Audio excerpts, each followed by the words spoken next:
May we have your attention, please? The 7th IIMEFC and 13th ICIEF will begin shortly.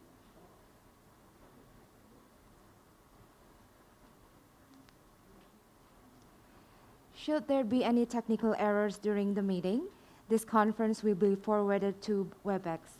Please check the link showed on your screen, also the meeting number and password. We will read the housekeeping rules for this conference. Please ensure that your electronic device is fully charged. Use earphones for better sound quality.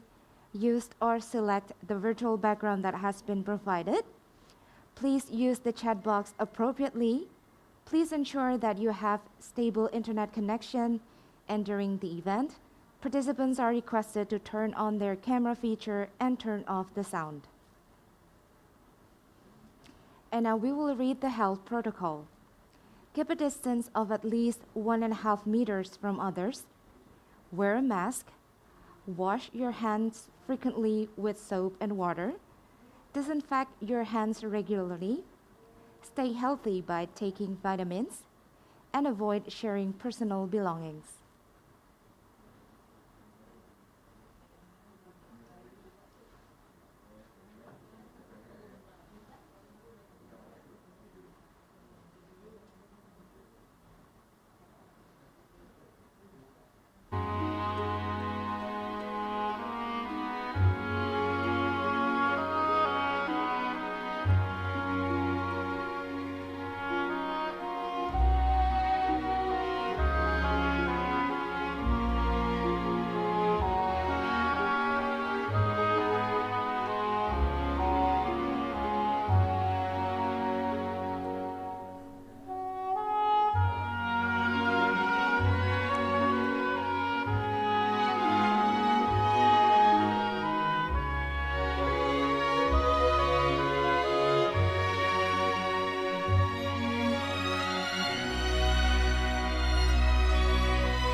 Ladies and gentlemen, please rise for the national anthem, Indonesia Raya.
You may all be seated.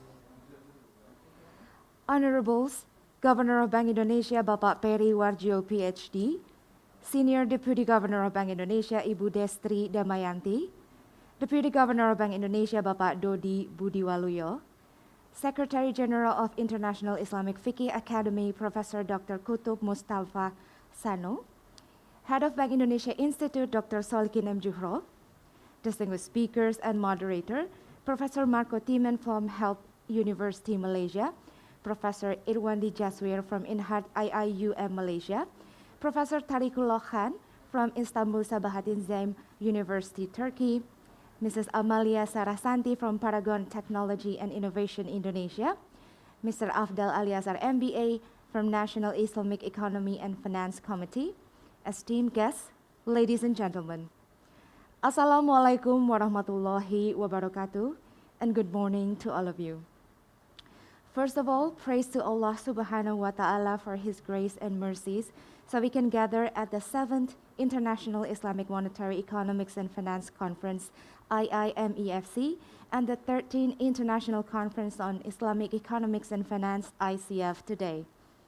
Second, let us greet and pray to our beloved Prophet Muhammad sallallahu alaihi wasallam, who had brought us to the path of light. This conference provides a great opportunity for prospective participants to enhance their knowledge, research findings, and experience in dealing with Islamic economics and finance. This event will also feature presentations by prominent international speakers with cutting-edge session topics. This year's conference is held online for the second time as we acknowledge that the global pandemic has become inevitable and the world is going through a challenging moment in many ways. To begin the program, let's start by reciting Basmalah together. Bismillahirrahmanirrahim. Now, may we invite our international Qari, Ustadz Ilham Mahmudin SPD. He is the best runner-up of the International Quran Recitation Ceremony at Brunei Darussalam in 2017 and the winner of National Quran Recitation Ceremony at Padang in 2020. Please welcome Ustadz Ilham Mahmudin SPD to recite the Holy Quran.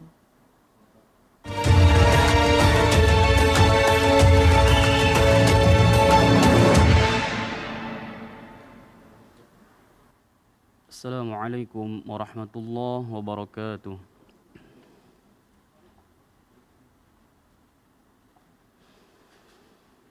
أعوذ بالله من الشيطان الرجيم.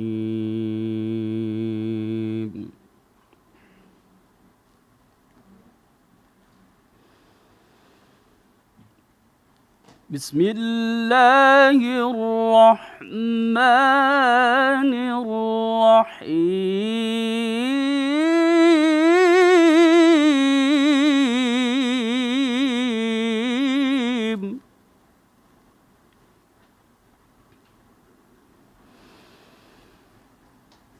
فكلوا مما رزقكم الله حلالا طيبا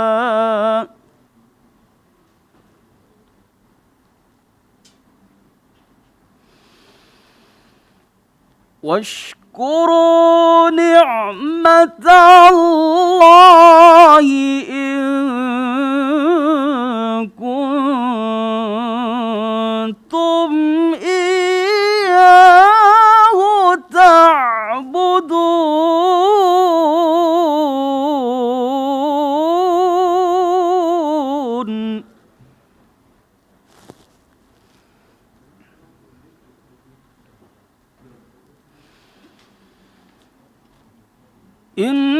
إنما حرم عليكم الميتة والدم ولحم الخنزير وما أهل لغير الله به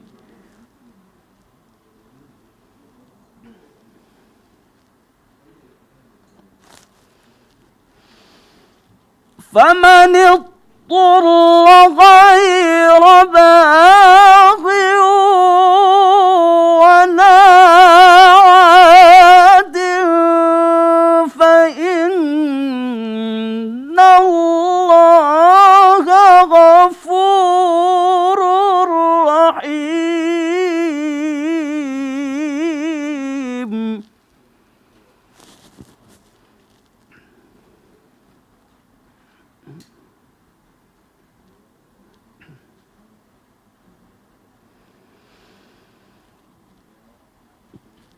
ولا تقولوا لما تصف ألسنتكم الكذب هذا حلال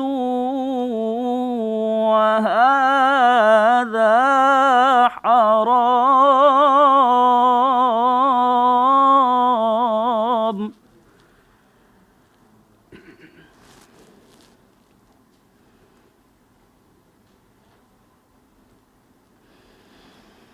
هذا حلال وهذا حرام لتفتروا على الله الكذب.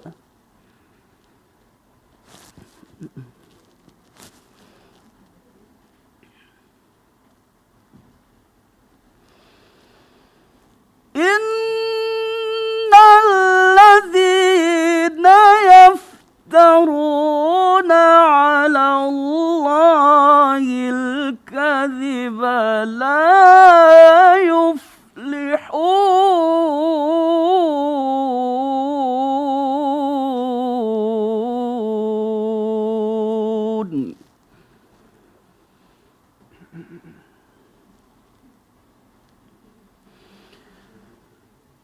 متاع قليل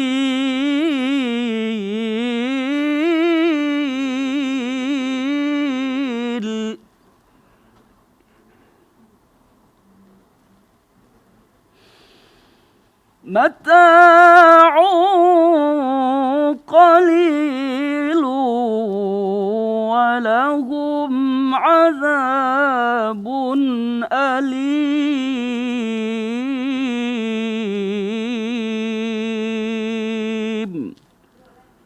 صدق الله العظيم.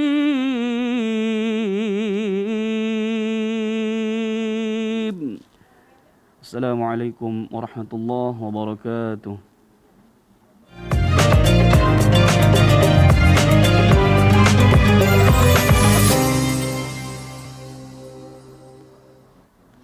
Thank you, Ustad Ilham, for reciting the Holy Quran for us. May Allah always give us guidance and help. Amin. Next, we would like to invite everybody to see the Bank Indonesia Institute Manifesto.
Now may we call upon Head of Bank Indonesia Institute, Dr. Solikin M. Juhra, to deliver the committee report.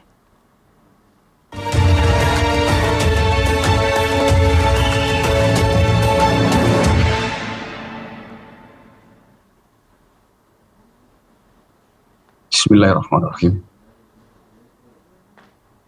The Honorable Governor of Bank Indonesia, Bapak Dr. Peri Warjio, Excellency Senior Deputy Governor Ibu Destri Damayanti, and Deputy Governor Bapak Dodi Budi Waluyo, former Bank Indonesia board members Bapak Syahril Syabirin, Bapak Aslim Tasudin, Bapak Hartadi Sarwono, Bapak Halim Alamsa, Bapak Endar, The Excellency Secretary General of International Islamic Fiqh Academy, Professor Dr. Hutub M. Sanu, distinguished plenary speakers, Professor Marco Timan, Professor Irwandi Jaswir, Professor Tarikullah Khan, and Mrs. Amalia Sarasanti, and the moderator of plenary session, my brother Afdal Aliasar from Kinex, Indonesia, and member of editorial board of the Journal of Islamic Monetary and Finance, IIMEFC, honorable official and guests from Bank Indonesia and government institution. I especially mention Bapak Venture Harjo, Executive Director of Kinex, and also Bapak Edi Purnawan, Chairman of the SPE. Esteemed guests from partner institution, private sectors and academia and research institution. Webinar participant from Indonesia and abroad. Ladies and gentlemen, Assalamualaikum warahmatullahi wabarakatuh. Peace be upon us. Very good morning. Salawat and salam be upon Prophet Muhammad sallallahu alaihi wasallam, the seal of prophets and the messenger of God. Asyhadu an la ilaha illallah wa asyhadu anna Muhammadar Rasulullah. First of all, let us extend our praise and gratitude to Allah, the Almighty God, for only by His blessing and permissions we all can get here to have our partaking in the 7th International Islamic Monetary Economics and Finance Conference and the 13th International Conference on Islamic Economic and Finance, which will be held for 2 days until tomorrow. This year conference is very special, inshallah, as it is for the first time the annual International Islamic Monetary Economic and Finance Conference and International Conference on Islamic Economics and Finance are conducted in parallel sessions. This year is the second time we come together to join this event that is conducted virtually. So it is a kind reminder that global pandemic is not an obstacle for us to hold this conference. We may be physically distanced, but socially as human beings, we remain close. And we have learned a lot of positive lessons during the last 2 years pandemic era. Inna ma'al usri yusra. Fairly along with every hardship is relief. The title of this year conference is Strengthening Islamic Economic and Financial System in the Post-Pandemic Era, Digitalization and Sustainability. Through this broad theme, and in light of the ongoing unprecedented global economic challenges posed by the COVID-19 pandemic, this conference encouraged the strengthening Islamic economy and financial system in informing policymakers on the appropriate policy mix to respond to the ongoing pandemic and in preparing for the post-pandemic era and digitalization. It has happened in previous years. This year conference is also held in conjunction with the Indonesia Sharia Economic Festival, or ICIEF. We have collaborated 7 times with Indonesia Sharia Economic Festival and will continue, inshallah, to support this important and biggest annual Sharia festival in the region in the years to come, inshallah. On behalf of Bank Indonesia, I would like to also sincerely thank all prominent scholars and dignitaries for their enthusiastic partaking in this virtual conference. Thank you all for allocating your valuable time. Distinguished guests, conference participants. Alhamdulillah, this year's program has received encouraging response from researchers and academia around the world. This year, we have received 251 submitted papers. As a reference for similar academic forums, this is a very significant number in the midst of today's difficult times. These papers are originated from 27 countries. 111 out of the submitted papers, or around 44% of the papers, are written by international authors, and 56% by Indonesian or mixed authors, signifying the improved visibility of the Journal of Islamic Monetary and Economic and Finance, or IIMEF, in the international level. In selecting the invited papers, we have implemented a very competitive selection process and review undertaken by well-competent scholars. At the later stage, this invited paper will also be considered for the publication in the IIMEF, and after regular peer review process may be published in the regular issues of IIMEF. Specifically, as a part of our transformation agenda, starting this year, we have invited new prominent scholars to serve as the member of the IIMEF Advisory Editorial Board members. Accordingly, allow me to mention these new members, namely Professor Salina Kasim from International Islamic University of Malaysia, Professor Irwandi Jaswir from International Institute of Halal Research and Training, International Islamic University Malaysia, Professor Muhammad Maksum Billah from King Abdulaziz University, Dr. Muhammad Obaidullah from Islamic Research and Training Institute, Islamic Development Bank, and Dr. Syed Aun Rizvi from Lahore University of Management Sciences and Apaya.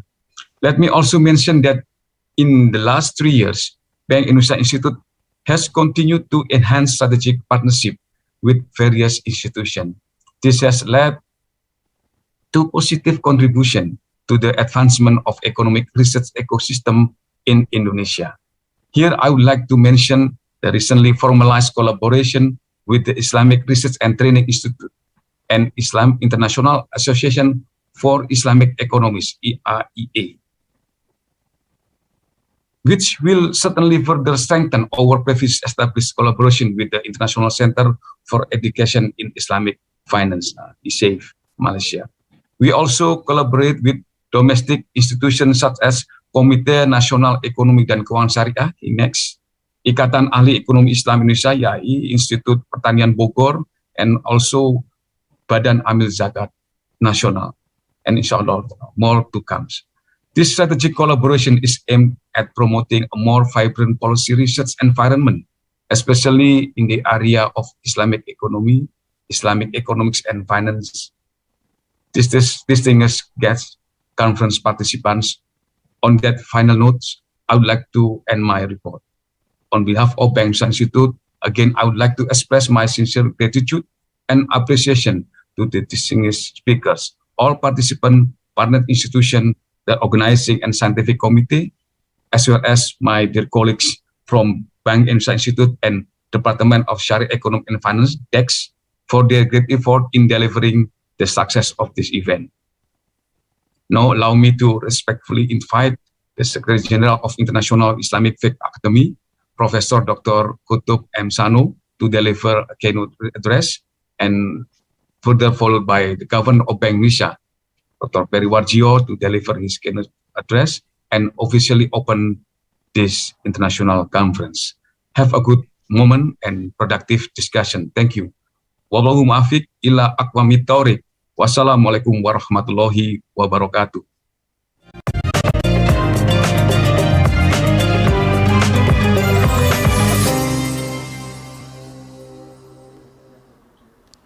Esteemed guests, we are now going to listen the keynote speech by the Secretary General of International Islamic Fiqh Academy, Professor Dr. Kutub Mustafa Sano.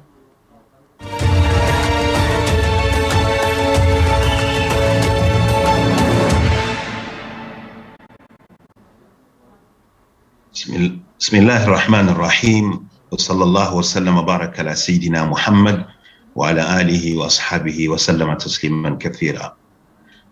Your Honorable Excellencies, brothers and sisters, Assalamu alaikum wa rahmatullahi wa barakatuh. Very good morning to all of you. It is too early in Jeddah. Roughly it's 5:30. We are talking to you. We just finished Fajr prayer.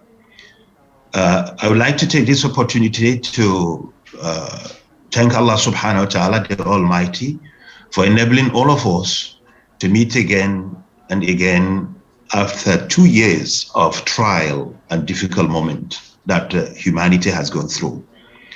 I would like to take this opportunity again to thank Bank Indonesia for inviting us to be part of this conference. Indeed, it is an honor for me that Bank Indonesia has chosen me to deliver to you this keynote for this conference. Therefore, I would like to say thank you very much for this opportunity. Let me just go straight because I have only 10 minutes to talk. I have said, and I continue to say, that our Islamic economy, it is an economy of inclusivity and justice and humanism. For years back, nobody could have imagined that the whole world would have been affected in 2019 by unprecedented pandemic, which has taken away from us almost 5 million lives around the globe. As of today, we talk about 5 million people have passed away to this pandemic, COVID. This unique pandemic has affected and paralyzed every single aspect of our lives. Millions of people have lost their job, and the world economy is experiencing a recession, and the poverty is expanding its scope. Nations, through its thinkers and policymakers, are multiplying their efforts in order to overcome quickly the impact of this pandemic socially and economically. Indeed, it is not surprising at all that all countries have been offering a series of stimulus economy and packages, hoping their economics would come out stronger and more resilient after this unprecedented global.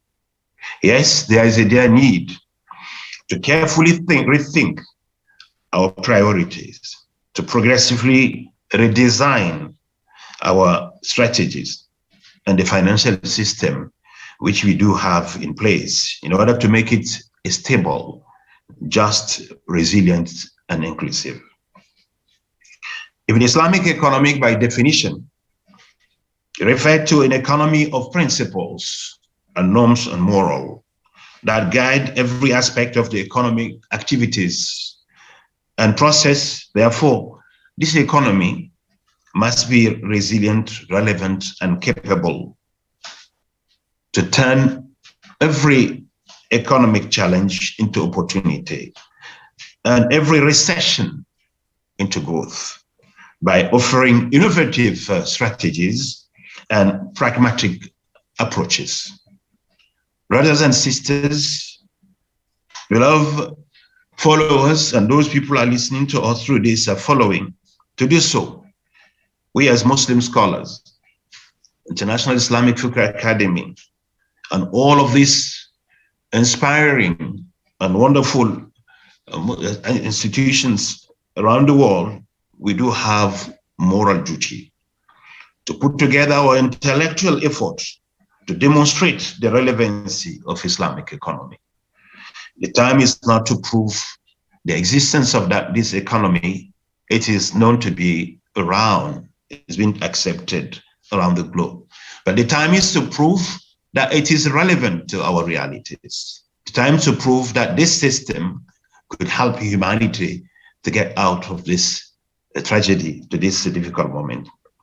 We must make use of all of our things, our thoughts, our ideas, our programs, our activities to prove this, not to do anything else, but to be more relevant and to be more acceptable. The Islamic economy has to prove itself to be more resilient. There's no way to do so if we continue to do the same way we used to do this economy, our economic activity before this pandemic. The pandemic has taught us that we have to be more progressive, we have to be more pragmatic, and we have to be more flexible. Luckily for Muslims, our principles are very flexible. Our principles are not so complicated. It's just a matter of ways, a matter to find the ways and means how to put them into practices.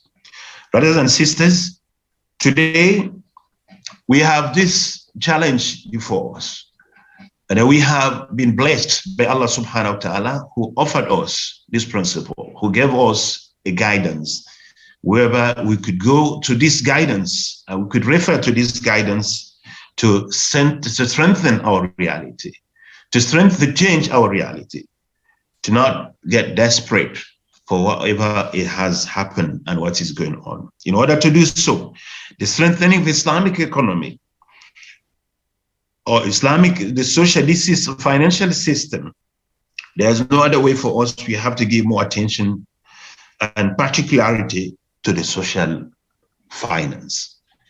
I would say over here that the institutions that we have been going for Islamic economy all the years, for the last 3 decades, we have been talking about banking. We have been talking about financial institutions. And the time has come that we should move and start talking about the Islamic social finance. This Islamic social finance is a key answer to this pandemic era. It is the key answer to prove to the humanity that Islamic economy, which does not only a profit-based economy, but it is also a non-profit-based economy. Therefore, the promotion of this Islamic social finance should be our priorities today. What we do mean by this Islamic social finance, we have institutions in Islam have not been utilized fullest. These institutions, at the top of it, you have the institution of zakat. You may know today that we are having in hands more than $600 billion US dollar under the name of the institution of the zakat. Could you believe that if it is well managed, it's well distributed, and well being distributed, we wouldn't have, I'm not talking about the Muslim poor, I'm not talking about the poverty in the Muslim country, but even in the whole world, the poverty will be far from us. Brothers and sisters, this Islamic social finance should be our answer today. And this Islamic social finance would enable us to become more relevant to the reality. Indonesia has potential to become a hub for this Islamic social finance. Being the biggest Muslim populations on the earth, it has this opportunity that would have to put in place.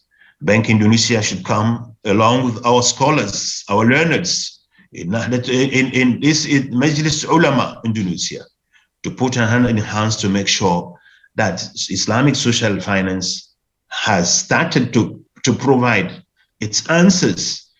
It has to provide its opportunities for those people who are willing to see this Islamic economy. Strengthening Islamic economy should go through the promotion of this aspect, this mechanism. We have been talking and we have been establishing a lot of good ideas, a lot of good initiative when it comes to the banking, when it comes to the financial institutions. We have our takaful institutions, we have the insurance institutions, we have our banks all over the place. Thanks to Allah subhanahu wa ta'ala for enabling Islamic banking itself to become a reality. Today, we have no choice but to accept it, but we need to improve ourselves. We do not want just to be around.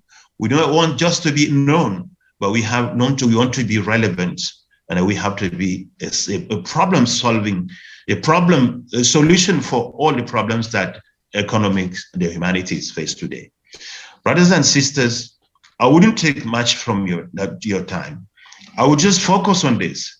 And I do know that these international conferences, it is a time for all of us to work harder to make sure that whatever we will be doing today will have impact on our life and the life of our beloved brothers and sisters around the globe. As I think these conferences should enable you and all of us to come out with resolutions, with recommendations that should not live only, should not stay in the process, in our proceedings, but it will have to be put into practice. And I do believe that back Indonesia has this capacity to transform, to turn all of this with assistance of the International Association of Islamic Economy. I do believe that Allah subhanahu wa ta'ala has given us another chance to prove to the humanity that Islamic economy does matter, and that Islamic economy could make it, and that Islamic financial system itself is more relevant than ever before. But it's not just a talks, but should be practices. Let us go to this institution of Islamic social finances. Let us go and try to improve and make sure that our zakat institutions are well managed. Our zakat institutions are doing what it is expected from them. Let us go and try to make sure that our waqf institutions is the most relevant to the humanity. Let's even go and see and make sure that our institution of the wills, which is lacking in our Islamic social in Islamic society, Islamic economy. We don't talk that much about this mechanism. They have proven to be the solution to the poverty. They have proven to be the solution to whatever the humanity is faced today, especially after this post-era, this is of a pandemic. If we have managed this one, we have enhanced 600 billion from the zakat money. And now you have more than 500 billion in what do you call in the waqf money. In addition to that, you come out with the wills, and then wherever you will get to institution. Believe me, brothers and sisters, the poverty will get away from our life. This is the main objective. We want it to be shared. We want the wealth to be shared by the humanity. We want to have a more just and very, very prosperous environment. We want to enjoy the blessings of Allah subhanahu wa ta'ala. The wealth is belong to Allah, and we have been entrusted to manage it. And let us manage it based on its instructions, based on his instructions, based on his guidance. And that one will make sure, will help enable, will make all of us happy in our life. I would like to say at the end of this keynote, thank you very much, Bank Indonesia. Thank you very much for IAIE. Thank you for all the partners who have supported this wonderful conference. Today and forever, International Fiqh Academy will be at your side to come out and help to build this concept, to promote this concept, to make this concept a reality. And I hope that Indonesia will prove again that it is a great nation, it is a great country, by promoting, by turning. For in the year to come, we will be referring to this as a hub of Islamic social finance. I believe, and I do believe, that this is going to happen, and it's happening right now. Through this conference and other conferences, we'll make sure that our thoughts become reality. Thank you very much, brothers and sisters, for the opportunity. And thank you for every single thing we are doing for the sake of the Islamic economy, for the promotion of Islamic financial system, for making sure that Islamic, which is a human economy, which is a just economy, which is a straightforward economy, and which is a very, very capable economy to solve the problems and to tackle whatever we are faced today. And I hope that Allah subhanahu wa ta'ala will forgive us and accept our beloved who have left us due to this COVID. And may He, Allah subhanahu wa ta'ala, protect all of us and see the day that our next conference will not be through the Zoom, but will be in place, and I will be talking face to face and find the solution to the problems that we are faced to. Thank you very much. Wabillahi tawfiq. Wassalamu alaikum wa rahmatullahi wa barakatuh. Terima kasih.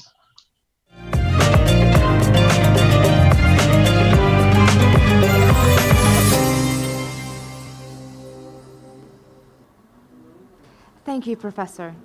Next, may we have the honor to invite Governor of Bank Indonesia, Bapak Peri Warjio PhD, to deliver the keynote speech and to officially open the conference.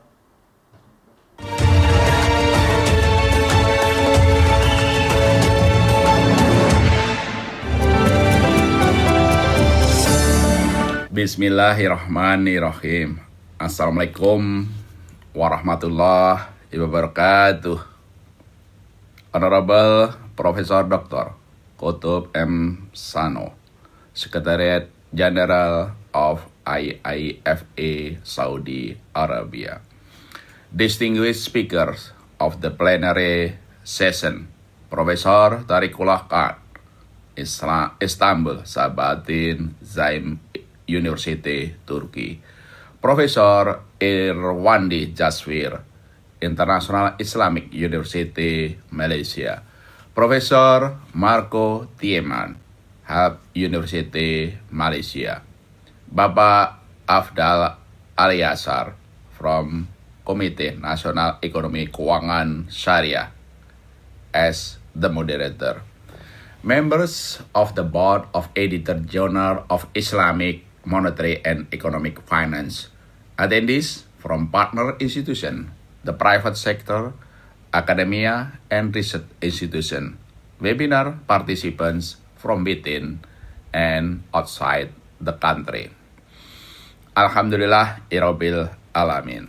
Praise to Allah Subhanahu wa Ta'ala, which provide us health and strength so we can gather this morning in this very important conference and seminar. Salawat and salam be conveyed to Rasulullah Muhammad sallallahu alaihi wasallam, along with family, friends, and all of us who touch us and bring us from the darkness into the light. This year, the 7th International Islamic Monetary, Economics, and Finance Conference is indeed special because it is held together with the 13th International Conference on Islamic Economics and Finance, co-hosted by Bank Indonesia and IIEA, Indonesian Islamic Economics Association, Komite Nasional Ekonomi Keuangan Syariah, National Committee of Syariah Economic and Finance, Institut Pertanian Bogor, as well as Basnas as part of the 8th ICIEF Indonesia Syariah Economic Festival 2021. I'm grateful and happy that this 2 days conference bring together highly competent Islamic economists, speak and also share the knowledge and valuable views to bring the more important of developing Islamic economic and finance. Ladies and gentlemen, blessed by Allah Subhanahu wa Ta'ala, we are still living in pandemic, but we are grateful as well as faithful. Allah Subhanahu wa Ta'ala will bring about progress and solution to our problem. This is the spirit that we bring together. On that note, let me share the following 3 aspects. First, we need to continue of bringing together the benefit of free trade among the countries. Please do not lose sight. On the back of pandemic, we have to continue joining hand country by country, helping country that need vaccines to bring help for humanity. But above all, bring together free trade that Our Prophet Muhammad taught us of bringing of society of welfare through trade. This is the values that we have to continue uphold and continue to be even stronger from the pandemic. Second, pandemic also provide a lesson that digitalization is a key on accelerating the economic recovery. We have testified the rise of digital banking, electronic money, and e-commerce transaction to help the economy grow. This is also the case of Islamic economy. For instance, in August 2021, the e-commerce transaction value of halal industry commodities had increased significantly by more than 20% year on year, dominated by fashion product. To make a greater impact, the digitalization must establish end-to-end, creating an ecosystem of digital economy and finance, including, of course, to bring about more progress for our economic and finance Islamic, including halal industry, fashion, and food. Third, Islamic economic and finance, of course, need to do well, to do more on supporting the national and international and each country economic recovery. This is that we have to go more, which is need more solution on how to progress on the economic and finance based on the Islamic values, not only in bringing about the Islamic economy and finance, but also mobilizing zakah, infak, sodaqah, and okaf. How to optimize those to bring about progress in the Islamic economic and finance. This is the spirit also in every country, including Indonesia.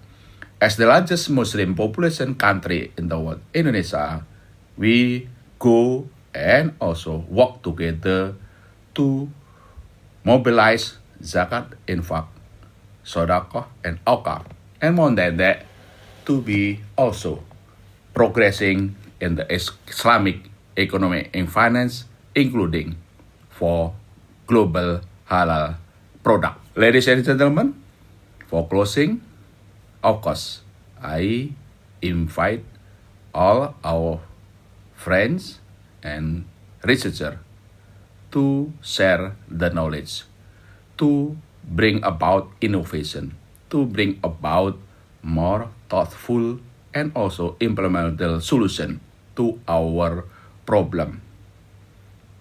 Of course, we have to do more because of the pandemic, and most of all because Allah Subhanahu wa Ta'ala always provide more solution than the problem. This is the spirit that we Bank Indonesia is hosting this event together. IIMEFC and ICIEF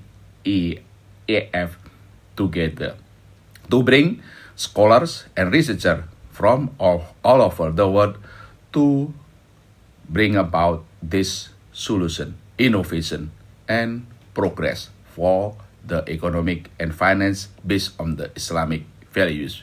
We also provide the Journal of Islamic Monetary and Bank Indonesia, Islamic Monetary and Economic Finance for all of you.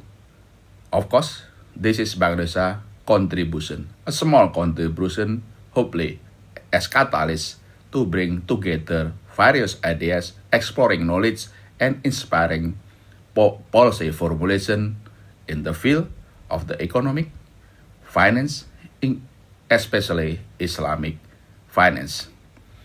On that note, we thank you and grateful, and of course, looking forward for all of you speaker, contributor, discussion, and participant to this governance. Seeing the quality of the papers and their authors, we do believe we will and can do more to bring about more knowledge, more innovation in this conference. May Allah Almighty always bless us with the success and barakah. I thank you very much. Wassalamualaikum warahmatullahi wabarakatuh.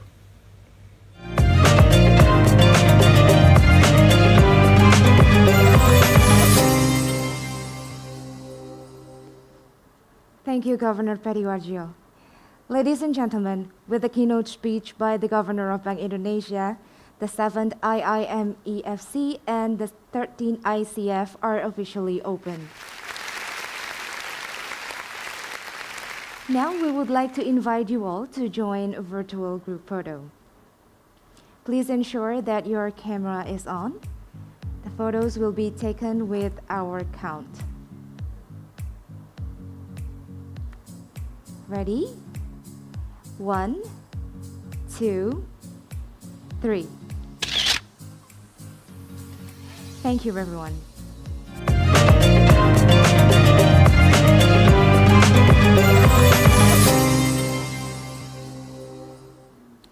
Before we start the main agenda, allow us to invite Kiai Haji Muhammad Khalil Nafis LCMA PhD to lead dua.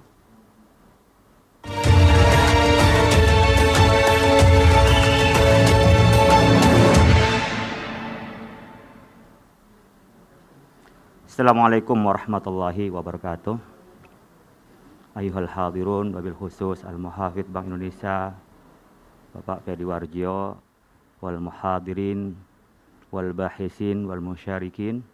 Nakhtatim hadzal iftitah bidu'a ilallahi subhanahu wa ta'ala, rajian ayyakuna najihan wa mumtazan wa nakuna fi mardatillah.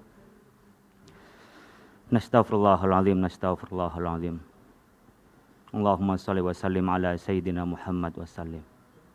Ya Allah, ya Rahmanu, ya Rahim, ya Fattah, ya Razak, ya Fa'alul lima yurid. Lakal hamdu kama yanbaghi li jalal wajhil karim wa 'azimi sultanik.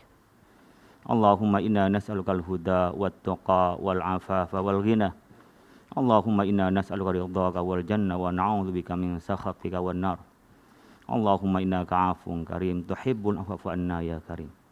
Allahumma ighfir lana dhunubana liwalidina wa liikhwatina wa masyayikhina wa muallifina wa man ahsana bi rahmatika ya arhamar rahimin. Ya amanal khaifin aminna mimma nakhaf ya waliyas kulana bina waqaf. Allahumma ja'al hadzal barnamij ya Allah najihan wa mumtazan. Allahumma ja'al hadzal barnamij ya Allah najihan wa mumtazan. Waj'al hadzal barnamij ya Allah litaqadumi sya'bi wal insaniyati bi rahmatika ya arhamar rahimin. Allahumma ja'al jam'ana hadza jam'an marhuma wa tafarruqan bi ba'dihi tafarruqan ma'suma. Allahumma hdina fi man hadait wa afina fi man afait wa tawallana fi man tawallait wa barik lana fi ma a'tait wa qina bi rahmatika syarra ma qadait. Fa innaka taqdi wa la yuqda 'alait.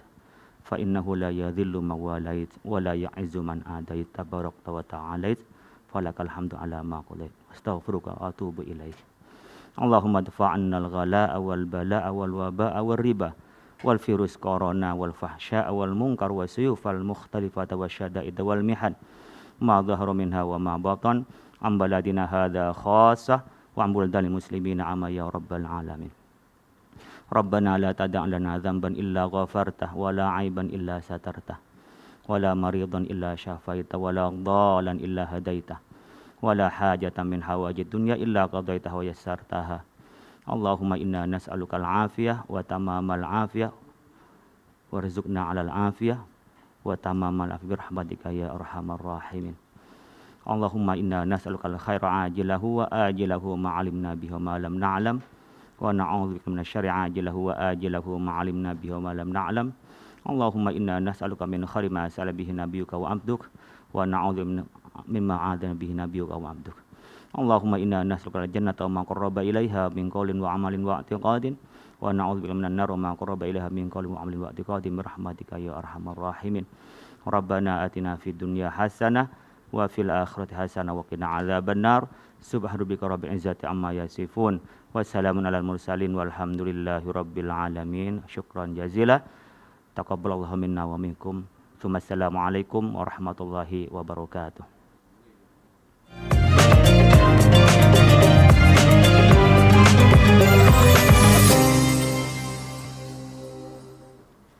Thank you, Kiai Haji Muhammad Khalil Nafis. May Allah bless us.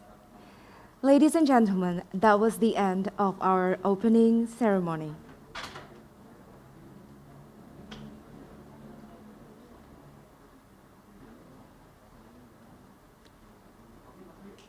May we inform you that the plenary session will begin shortly.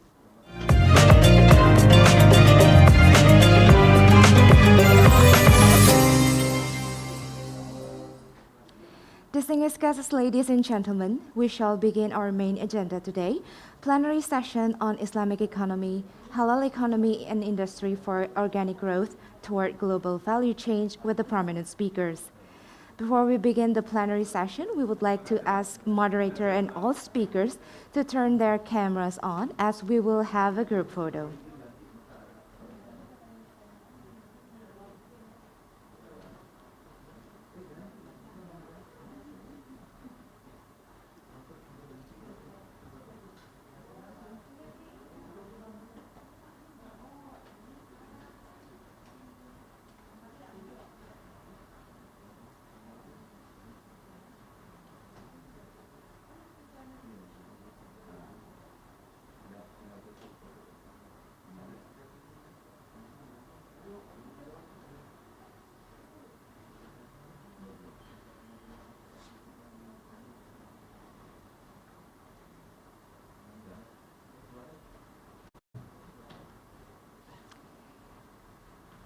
Okay, ladies and gentlemen, photo will be taken with our count. Ready? 1, 2, 3. Thank you, everyone. And now we shall begin the plenary session. To lead the session is Mr. Afdal Al-Yasar, MBA from National Islamic Economy and Finance Committee. Before we invite our moderator, we would like to introduce him to you. Bapak Afdal Al-Yasar MBA is an Islamic economy and finance practitioner who is also an Islamic philanthropist. He is now a director of halal product industry in the National Committee of Islamic Economy and Finance of the Republic of Indonesia, or KNEKS. He started his professional career by joining the banking industry at Bank Niaga and Citibank. He earned a master's degree on strategic management at Prasetya Mulia Business School. His interest in Islamic finance and Islamic economy made him pursue the industry by continuing to explore knowledge and expertise, including in ICIEF Malaysia, Durham University UK, Islamic Finance Qualification, Chartered Institute of Securities and Investment UK. In 2016, he established PT Pengelola Aset Islami Indonesia, where he directly takes part in various Islamic economy development and Islamic business projects. He also pioneered the productive wakaf scheme that is applied to business assets, which foster the sustainability of its business and benefits. Ladies and gentlemen, please welcome our moderator, Bapak Afdal Al-Yasar, MBA.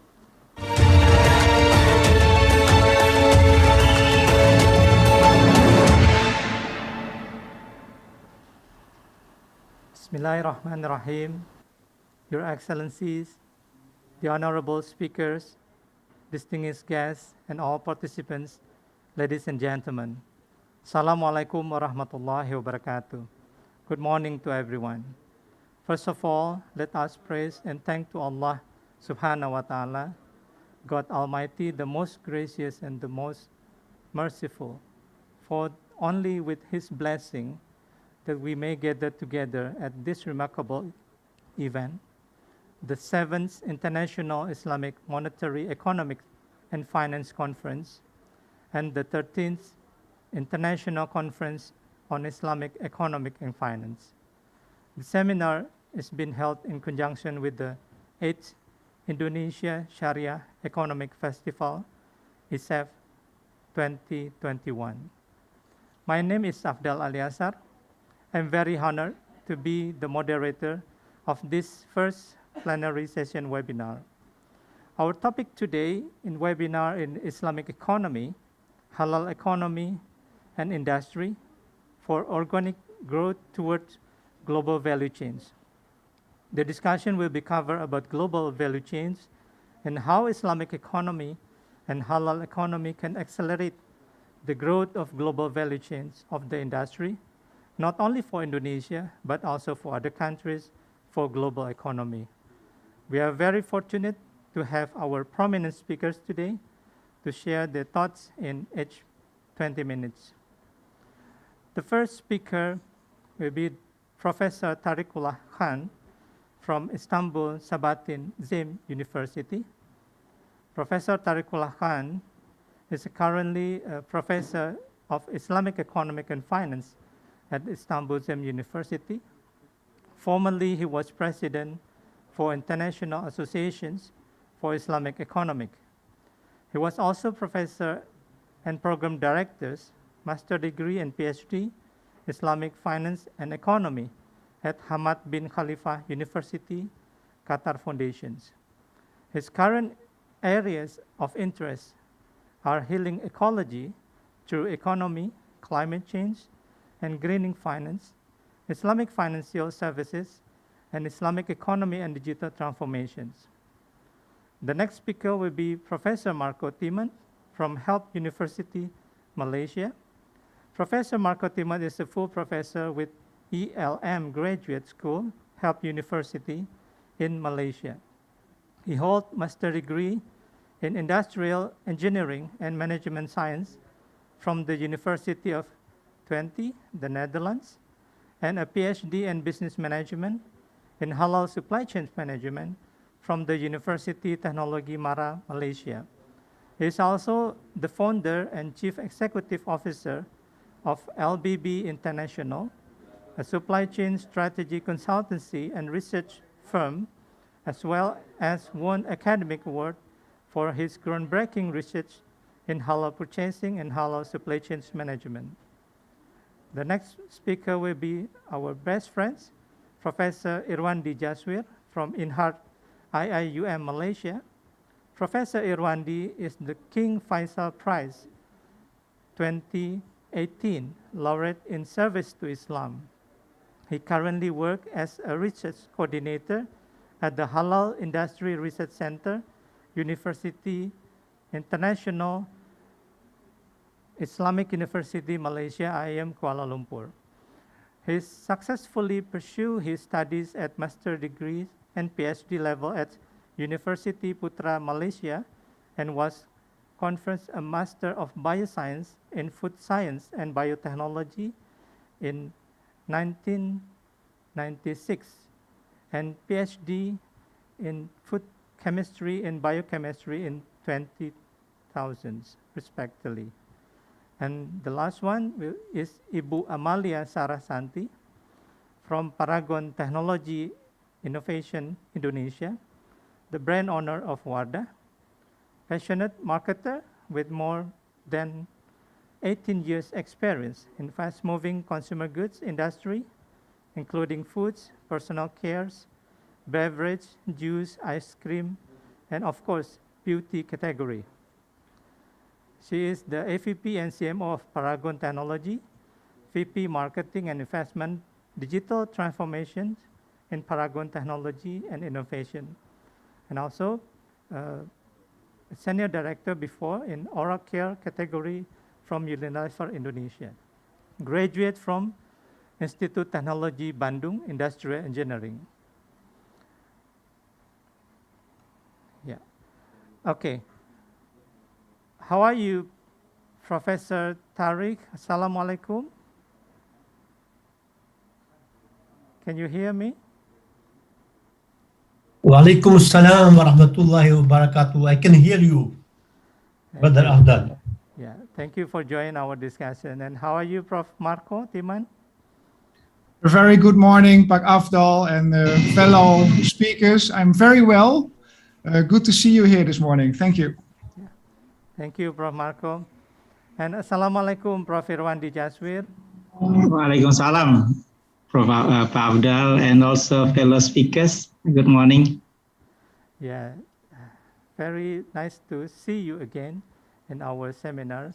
And Ibu Amalia, Assalamualaikum Ibu Amalia. Waalaikumsalam warahmatullahi wabarakatuh. It is an honor to be here with all of you. Thank you. Yes, this is very honor for me. In today's discussions, we will discuss with prominent scholars from around the world who has a very, very passionate in halal and Islamic economy development. Without any further ado, I will give the time to please for each of the speakers to deliver the thoughts and presentations. For the Professor Tariqullah Khan, the floor is yours. Thank you very much. Can I use my PowerPoint here? It seems I can.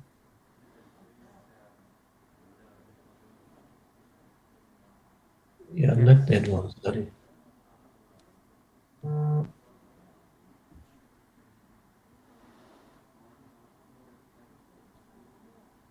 I am very sorry, not that one.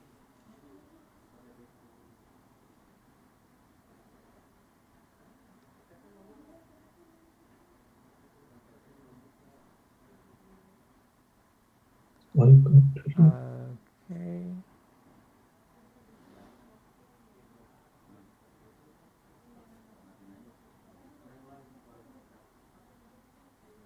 Okay. Yeah, just stay with me. I'm Okay, just yeah. Can you see me now? My. That's good now. Yeah. Okay. All right. Assalamu alaikum and Bismillahir Rahmanir Rahim. My relationship with Bank Indonesia has a long history. We organized one of the major conference in 2003 on risk management and another conference on the challenges facing Islamic banking in Bali in 2004 and another conference through the association in 2006. That was the 6th international conference. So I'm grateful to Bank Indonesia to host this conference, which is the 13th conference and of the Association for Islamic Economics. And also thank you to all the other host institutions and co-organizers for helping us to organize this conference. In my brief discussion, I want to emphasize on, I don't know what's going on here. Next. Yeah. Yeah, here. I am not an expert in especially in the technical issues of the halal economy, but I want to share with you some of the strategic issues which I think the industry will face going forward. First of all, I want to mention about where we are in terms of the paradigm and where we will move in terms of the paradigm. So we are actually in the world economy, which is characterized to be a carbon economy. There is a lot of waste, there are a lot of emission, and then there is riba surrounding that economy. And because of the climate challenges and the policies of climate remediation and the transformation of technologies and government policies, this economy is very fast being transformed into a green economy. which is also called as the circular or green economy.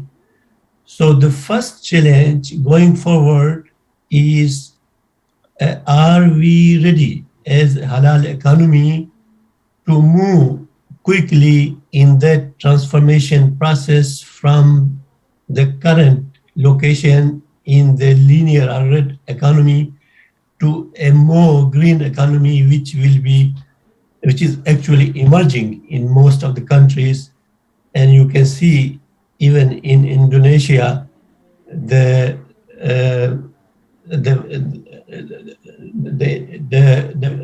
strategy of the Bank Indonesia and OJK, they are trying to transform the economy to become more green and decarbonized. And this transition of the halal economy will be driven by eliminating waste, eliminating emissions. Of course, we are a zero riba economy. So that is one of the first challenges which we have to keep in mind. And the second, next slide, please, sorry. The second strategic issue, which was not very clear to me, is about the scope and size of the economy. So, of course, there is this Global Islamic Economy report by the Dinar Standards. According to them, which is a narrower definition, scope of the halal economy, when a service or product is prohibited by Sharia, a permitted alternative to that service or product constitutes the halal economy. And of course, this requires certification. And from my point of view, this scope is very narrow. A broader scope probably is more useful, which is Islamic economy constitutes all what is permitted, including the halal certification need. So if we look at that, then the concept of the global economy in terms of size and impact will be much larger than the narrower scope of the halal economy. Next slide, please. Then I mentioned about the transformation of economies. Actually, this is a tremendous, and now scientists, economists, policymakers, technologists, all of these groups, they agree that the transformation of the economies is really unprecedented. What has happened is that those countries where the human development is higher have generated a lot of emissions. And when we are saying sustainable development, that doesn't mean that only the developing countries or poor countries have to develop. Much more burden is on the more developed countries. For example, Singapore's what we call as ecological footprint is 8 Earth. Instead of that, a more just and humane economy will require 1 Earth capacity. So how countries like Singapore, Europe, America, and other countries, China, are going to transform their economies from that 8 Earth capacity to 1 Earth capacity, that is a lot of transformation, and the halal economy will be really impacted by that. Next slide, please. Whereas on the other hand, beyond halal profits, inspiration from the Islamic worldview is, of course, the driving force of the halal economy, responsibility towards society. And if we look at the original inspirations of Islamic economics, where our messenger, Prophet Muhammad, peace be upon him, is declared as mercy for the worlds, Rahmatul Alameen. that means not only for the Muslims, but for the non-Muslims as well, not only for the living species, but also for everything. So that responsibility is the driving force of the halal economy. Then man as a trustee of Allah on earth, which when we are a trustee of Allah on earth, then the responsibility on us is very, very serious. And then we are the ummah of the wasatiyah, the middle path.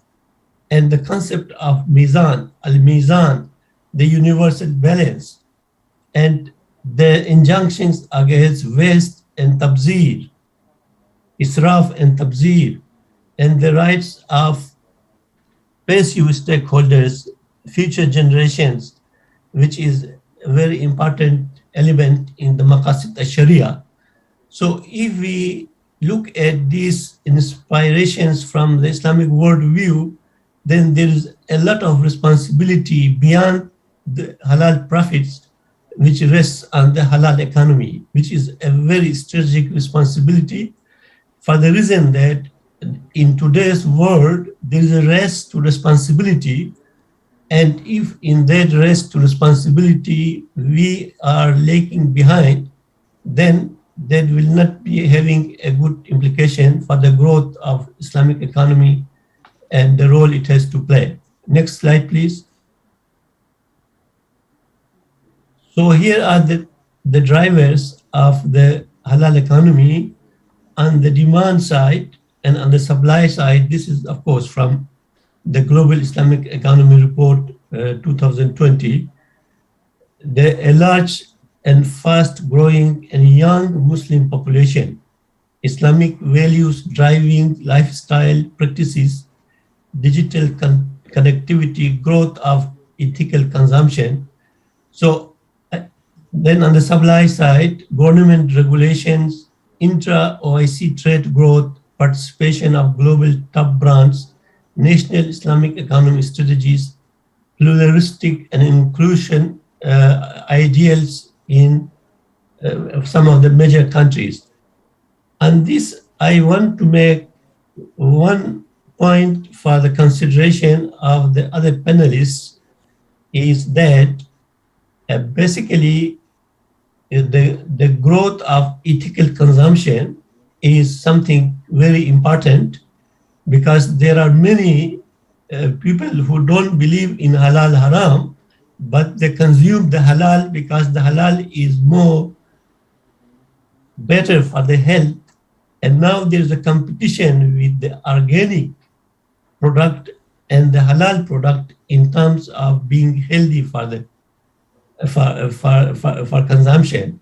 So the question arises is that is there a possibility of organic halal? And of course that would be costly, and then what Islamic finance can do to promote organic halal. And so that is one of the strategic challenges also to going forward. So with these few observations, I give the floor back to you, Mr. Chairman. Thank you. Okay. Thank you, Professor Tariqullah. It's very, very interesting thought about how Islamic economy and also halal economy develop, not only in the red economy, but moving to the green economy. Okay. Participant, maybe we can have a discussion later. I will invite other speakers to present about their thoughts, and later maybe after Ibu Amalia, and we will continue for the discussions. The next, Professor Marco Timan. The floor is yours to share your thought about the Islamic economy, halal supply chain, of course. Please. Thank you. Thank you, Pak Afdal. Dr. Perry, Governor of Bank Indonesia, Professor Kutub, Sano, Senior Representatives from Bank Indonesia, Pak Afdal Al-Aishar, Director IIMEFC, fellow speakers, distinguished guests, ladies and gentlemen. Selamat pagi, a very good morning to everybody. May peace be upon you in these challenging times. I would like, first of all, to thank Bank Indonesia and IIMEFC for inviting me to this important conference. It's a great honor to present to you more insights into halal supply chains in a pandemic era, synergies between Islamic finance and halal industry had to strengthen the halal value chain, and halal risk and reputation management. Thank you. Next slide, please. Next slide. Next. The lockdowns all over the world have created massive disruptions in farming, manufacturing, transportation, logistics, and trade. Global vessel schedule reliability has fallen from an average of 75% to 35%, which makes supply chain planning impossible. And with the dependence on global supply chains today, as supply chains are failing as we speak, including food supply chains. OIC countries in particular will be suffering, as most OIC countries are highly dependent on imports. That used to be not a problem with an oversupply from non-OIC countries that were most happy to supply to OIC countries. But these assumptions are now being tested. So what are the main bottlenecks in the halal industry and its supply chains? These are four. So first of all, OIC countries are dependent on global imports. Few countries in the OIC, with the exception of Turkey and Indonesia, are large agri-food exporters. Most countries are very dependent on even basic food products. Secondly, there is a lack of halal production clusters in OIC countries. So clusters, or also known as halal parks, can become an important instrument in boost food production and also non-food production for OIC countries and also export. Thirdly, a big bottleneck is the harmonization of halal standards. Dr. Perry from the Bank Indonesia already highlighted in his speech the importance of free trade. Harmonization among ASEAN and RCEP countries is therefore important, but also OIC SMIC standards need to be adopted. Recently, in November 2020, OIC SMIC launched the OIC SMIC 17 standard for halal supply chains. So this is an important standard to be adopted to allow for free trade globally. Number four, it is important to control halal commodities and halal assets. So most halal assets and halal commodities are not in the hands of OIC. So there is an increasing need, a role for OIC countries to control trade of agriculture commodities, ingredients, and additives. So there's a need to brand the halal logo on exported agriculture commodities, ingredients, and additives by all OIC countries. And this is not always happening. Next slide. So I will be talking about the halal value chain. Next slide. Exactly 10 years ago, in the year 2011, my research paper, The Application of Halal in Supply Chain Management, in-depth interviews, was published in the Journal of Islamic Marketing. In this model, I describe that halal goes through an evolution through different phases, from a Muslim company, which is based on trust between people, to halal product, stage 2. Trust is based on the halal logo of the certification body. Third stage, the halal supply chain, where halal needs to be addressed end-to-end throughout the chain towards a halal value chain. So currently, Indonesia is in stage 3 of the halal supply chain. The Vice President of Indonesia, Pak Maruf Amin, last week called for halal value chain integration. So he is calling already to move to stage 4, the halal value chain. Next slide. In my research, I created a halal value chain model, which is the model you can see in front of you. So this model is adapted from Michael Porter, which some of you might already have been not have knowledge of. So I changed some of the components in this model, supporting activities and primary activities, such as Sharia compliant infrastructure is important in here. When we talk about Sharia compliant infrastructure, there's a need for Islamic banking. There's a need for takaful. And takaful can be quite complex as we talk about insurance, also for fire, insurance for goods. There are not always Sharia compliant alternatives for all kinds of insurances a company has to deal with. We also talk here about corporate wakaf. These are part of a Sharia compliant infrastructure for companies. Halal is also addressed in other functions such as HR, sustainability, which is an increasing and important topic when we talk about climate change. Also, the importance of packaging is important. A lot of companies want to use recycled packaging, and there's still no consensus in the Muslim world about the use of recycled packaging for primary packaging of product that directly touches the product. So consensus is needed, and I also would call to the OIC SMIC to create a new standard for halal packaging. Halal procurement is an important function where procurement can be seen as an important bottleneck in any halal certification. Components I added to the halal value chain model based on the earlier value chain model from Michael Porter. I included also the importance of halal risk and reputation management. More on that later. Also, I included corporate zakat in here, which is important also for companies to implement. Next slide. So this is when we talk about a halal value chain. But a corporate value chain is part of a halal value network.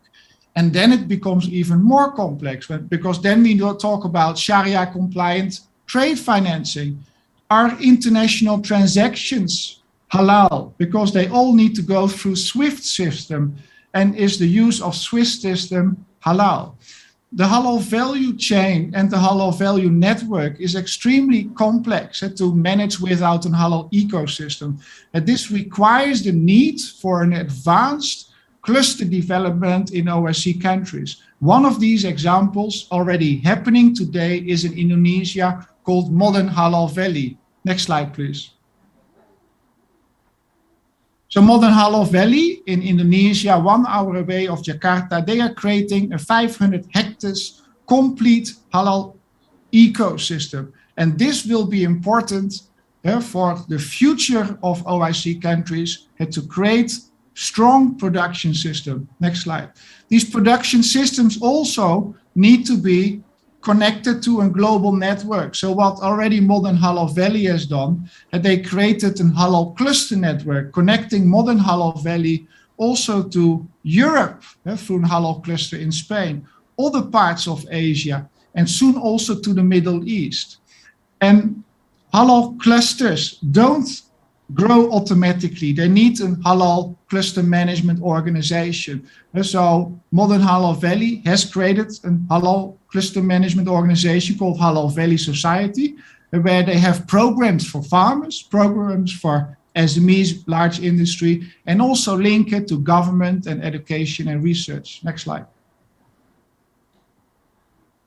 Another topic I would like to highlight is on halal risk management. Next slide. In halal risk management, it is important to have both proactive and reactive strategies for an effective risk management. Most companies, however, they have established, when they want to get halal certified, a halal assurance system. And that is required, a document, if you want to get halal certified by a halal certification body. That is true for Indonesia under BPAPH, but also for other countries like Malaysia, where they have JAKIM, MUIS in Singapore, CICOT in Thailand, and there are many more halal certification bodies, an estimated 400 to 500 all over the world. For compliance sake, most companies expect that the halal assurance system, as it is good enough for halal risk management, but that is not true. You need far more building blocks for a proper halal risk management. So first of all, you need to have prevention in here. You need to have a halal supply chain blueprint that confirms your halal control points and control measures throughout your entire supply chain. Secondly, issue management is important. This is under mitigation. So what are your responses if there is an issue which requires a risk mitigation and communication plan? Very few companies, even large companies, do not have proper issue management. And they're looking at non-conformity in the halal assurance system, very basic, but they don't look at the whole management of the issue,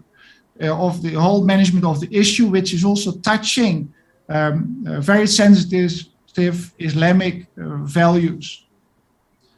Thirdly, an important building block is recovery. So this is about, you need to have a risk recovery and communication plan, a crisis manual that exactly tells you what to communicate to the consumer outside in order to improve and repair halal trust, Islamic values and networks.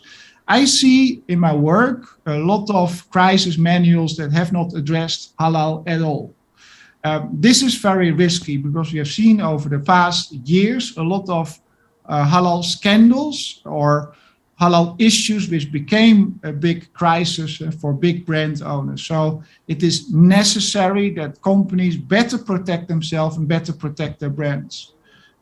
Next slide, please. My next topic will be on halal reputation management. Next slide. A lot of companies assume that the halal image, also known in Indonesia as gambar, is the same as halal reputation, also reputasi in Indonesia. And halal image is often measured by big brand owners, which is just a reflection of reality, which is a perspective of the past.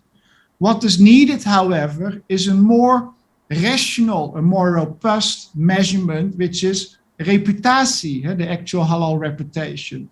So in my research, I defined a measurement to measure the corporate halal reputation, which not only gives a perspective to the past actions and halal performance of the company, but also will show the future ability of the firm had to meet halal requirements. And so in my halal reputation index, next slide, I have 4 important drivers. First one is halal authenticity, which is the halal DNA of the company, which is based on the halal strategy. So has the company a solid halal policy? Is there strategic alignment, internal alignment within the company and its supply chain, but also external alignment with Muslim communities? It is shown that if the alignment, both internal and external, is very good, you have a better resilience in case of a halal issue. Thirdly, in the halal authority, the halal maturity of the company is good. Do you take a product approach, a supply chain, or a value chain approach to halal? A second component in the reputation index is which halal certification body are you using as company?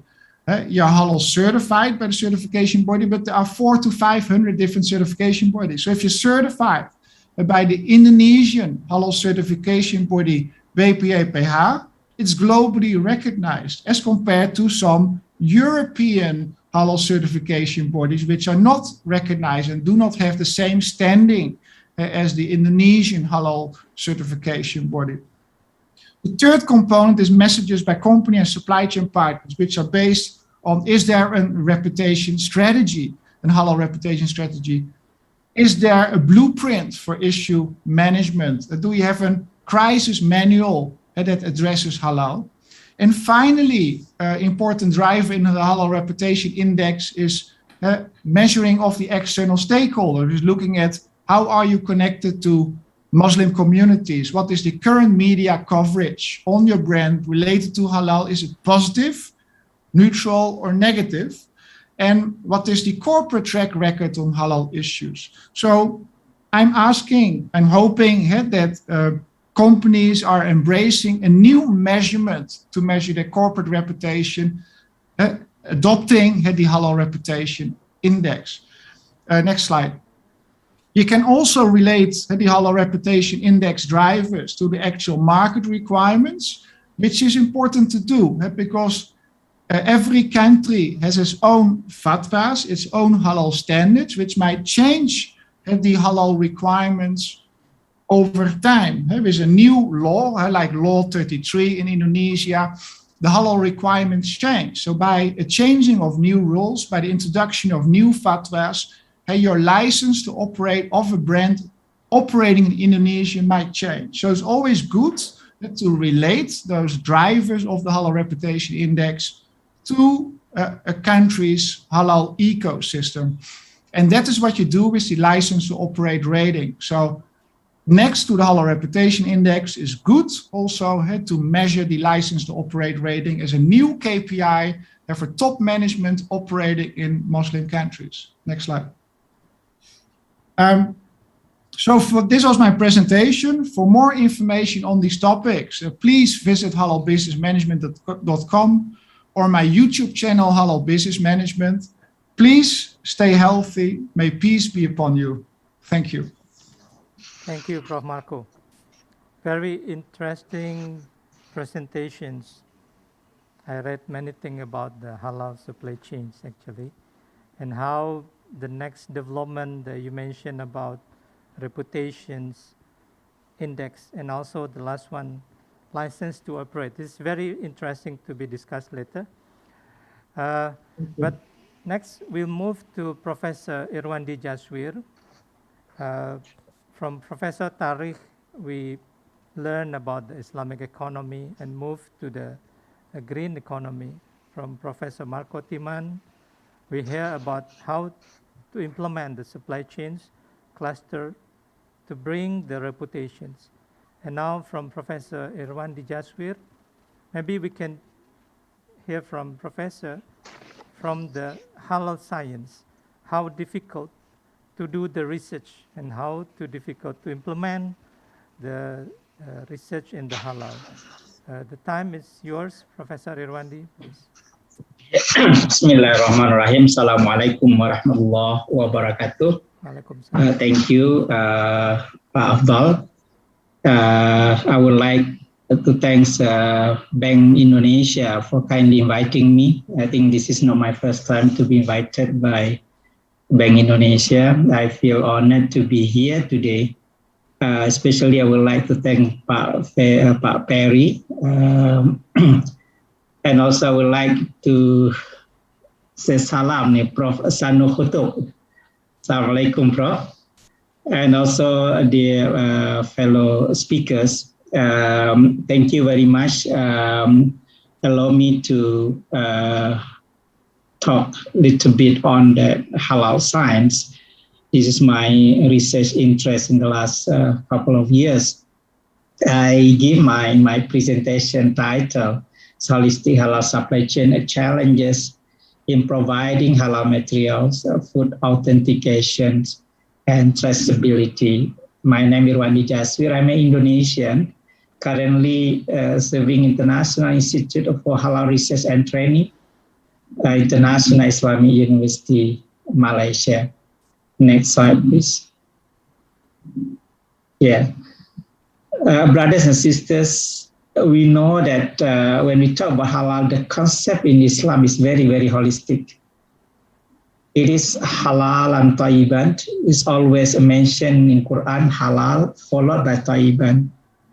And it is a concept from A to Z, concept from farm to plate, concept from the source of origin till the end products, storage and distribution. Halal nowadays is not seen by the Muslim only. It is also seen and given attention by almost everyone, including non-Muslims. Many non-Muslim, majority Muslim countries are also look into halal.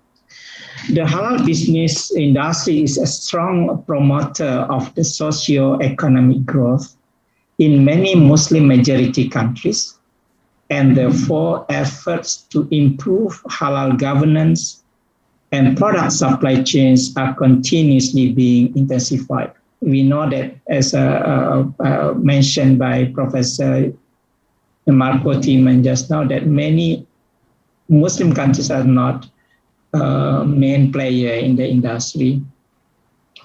When we look at the importance of halal to the Muslim, I think we have to start from very beginning. There are 5 that we record in our papers, that there are 5 importance of halal to the Muslims. Number 1 that we have to bear in mind is that halal is obligation to God and religion. So it should be the foundation, the basis for us to start everything else. So we have to start with that. This is obligation to God and religion. Then we move to the business. Second is a huge global halal market potential. More than 80% gap between demand and supply nowadays, where Indonesia should take the opportunity. More than 80% of the gap between demand and supply of that halal products. Number 3 is people welfare. Halal industry provide broader job opportunities and increase the safety of the products. Many halal products are consumed by non-Muslim as well. I was taught that 65% of halal meat exported by New Zealand, 65% are exported to non-Muslim countries. So meaning that halal meat is consumed by 65% of the halal meat consumed by non-Muslim countries. Similarly to Malaysian scenario, out of 20 major importers of Malaysian halal products, 18 of them are non-Muslim countries, and the top 2 are China and United Kingdom. So halal is more toward lifestyle instead of that religious obligation. Next is increasing domestic demand. Muslim nations are not importer, are net importer. Yeah? Muslim nations are net importer of various products, including halal products. So most of our products are coming from the non-Muslim countries. And of course, the last one is economic welfare. Halal gives added value, promote trade and investment. When we look at this slide, from A to Z pathway, from scientific perspective, in almost all steps of this, there is potential for non-halal contamination. When we talk about the holistic concept, because it is a religious obligation, we have to make it clear that in every step there is no contamination. However, it is there. Yeah. Permitted animal, for example, the slaughtering house, for example, a lot of hanky-panky. Yeah, we visited many slaughterhouse. It is halal during the visit, during the audit, but after that we do not know. If they follow MUI standard of procedure or JAKIM, for example, the slaughterman that slaughter the animal must be practicing Muslim. But sometimes when we observe in the field, many of non-Muslim also the slaughtermen. This is the reality. So the integrity of the halal supply chains must be intensified. The next one is processing and additive. The use of ingredients and additive are very, very critical in the halal industry. That's why the research on these two are very, very important. Next slide, please. Last year in 2020, we have published one book, Daftar Referensi Bahan-bahan yang memiliki titik kritis halal dan substitusi bahan non-halal. Alhamdulillah, thank you KNEKS for funding this research, and we published the book here. From our research, we found that many ingredients used by the industry in Indonesia are imported and mostly from non-Muslim countries. While we actually have the potential to explore the resources, and we develop and produce ourselves. Among the food ingredients with halal critical points in Indonesia, number one is gelatin. Indonesia import more than a few 100,000 tons a year, with million rupiah used for the import. While we have, from our research, we have kambing, we have a fish gelatin, we have a source of cows, etc. That we never think to explore it. So if Indonesia would like to become the world halal hub and leading in the halal industry, we have, number one, to explore our potential. Ladies and gentlemen, that I would like to tell you that 65% of the gelatin used in the world market are derived from pig, either from pig skin or pig bone. And 20 to 30% of other gelatin are derived from halal animal, but not slaughtered according to Islam. So we have only 5 to 10% halal gelatin in the world. While we know that gelatin is used extensively in food, cosmetic, pharmaceutical, and many other products. This is an issue. Second, the flavors. We also lack of this. We import this mostly from Netherlands and European countries.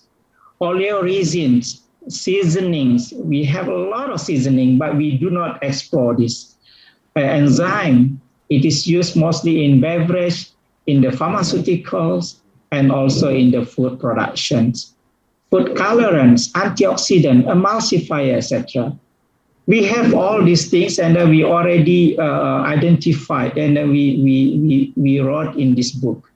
And the book is downloadable at this link, and then you may visit the KNEKS, and then you can download for free. So a lot of issue for us in the Muslim countries. Next slide, please. That's why the research, innovation, and development on the halal authentication and also traceability are very, very critical if we would like to become the world halal hub. It is impossible for us to step forward to become the leading countries in the halal industry without strengthening our research, development, and innovation. I give you a few examples. Due to the potential, various countries, not Indonesia, and regardless they are Muslim majority country or not, this is from our record, are moving up fast in capturing opportunities offered by halal industry. Malaysia, for example, is set to announce its halal industry master plan 2.0 towards a more visible, prominent, and globalized halal Malaysia. Japan announced that halal has been identified as a key source of contributor to Japan economy with the 2020 Summer Olympic, the last Olympic, as a catalyst. Similarly to Korea, I've been once invited by a member of parliaments in Seoul, and then I see how Korea eagerly would like to get into the halal industry. South Korea is visioning to become one of the main tourism destinations for Muslim tourists. Brazil is the largest supplier of halal poultry to the Middle Eastern countries. United Arab Emirates is visioning to become the center of Islamic economy, focusing on Islamic finance and halal. Thailand, our neighboring countries, is one of the world's largest producers of halal processed food. In terms of halal food, I think Thailand is the most, the country with the most enjoyable 3.1 trillion US halal industry. Yeah. And they have the slogan, tagline, that Thailand is the kitchen of the world, even though only 5% are Muslim in Thailand. And last is Australia. It's also the largest supplier of halal beef to most of the Muslim countries. And research on halal authentication, to me, is one of the key elements that we need to strengthen. Yeah, we do not see, especially in Indonesia, after I go through from Banda Aceh to Sulawesi, for example, visiting many universities, I do not see any strong research institute in Indonesia. We need to have one like Chulalongkorn, the one in Chulalongkorn University in Thailand, where they develop not only halal materials, but also halal authentication, how to identify the non-halal contamination, etc. This is what we have done. For example, in Malaysia, we conducted a lot of R&D on halal authentication using various instruments. And I would like to encourage my researchers, my fellows in Indonesia, academics, to go and work together to start developing the research related to halal. Next slide, please. Yeah. When we talk about halal research, of course, we need collaborations. In collaborative platform, there are 8 clusters, and then it is already documented here in Malaysia by Academy Science of Malaysia. Number 1 is a capacity building. We need to have more and more university offering a program in halal, more and more university to establish a research center or research institute related to halal. And if possible, we want to include the halal research is part of the BRIN. Yeah, BRIN. Yeah, we have a strong discussion, intensive discussion before with our former Minister of Research, Kemenristek. Yeah, unfortunately now no longer the ministry, and then now it is under BRIN. We want to make sure that the halal is a part of the BRIN activities. Second one is connectors. There must be a connecting institution or connecting person from research to the application or to the production. I have a data saying that in Indonesia, less than 20% of the research that goes into production or to the end of products. It's similarly with Malaysia, about 20%. When we compare to other advanced countries like Korea and Japan, in Korea, 87% of the research are linked to the industry. In Japan, 70-something%. And the more advanced the country is, the closer the research to the industry is. This is what we have the scenario in our country. Our research, most of our research are stopped in the university level, or at most it is only in the publication. The next one, producers and manufacturers and technology providers, financing providers, standard regulation, and supply chain and logistics.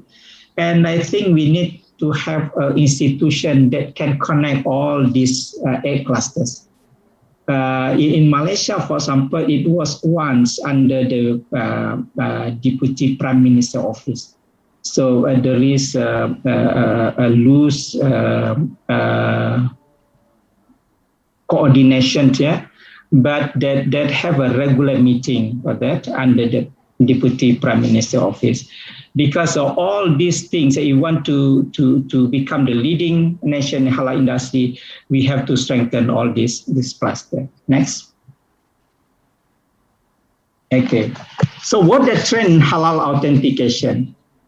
Ladies and gentlemen, actually there are three challenges when we develop a halal integrity. The challenge number one is of protecting halal integrity throughout supply chains. Because sometimes in the production house, the product is halal, but in the middle way, when it comes from the manufacturing to the end products, during the transport, etc., there is a contamination. This is how to protect the halal integrity throughout the supply chains. And to protect this, we need the research and innovation. The second challenge is that the halal industry is getting more complex now. Ordinary people may not know what the ingredient is all about. For example, it is in the label, it is mentioned riboflavin, palmitate, for example, cyanocobalamin, or some other additive here. In food industry, more than 500 additives are added in the production. So we need to ensure that throughout the halal supply chain, the product is purely halal. That's why I would record here three technology or research that we need to strengthen.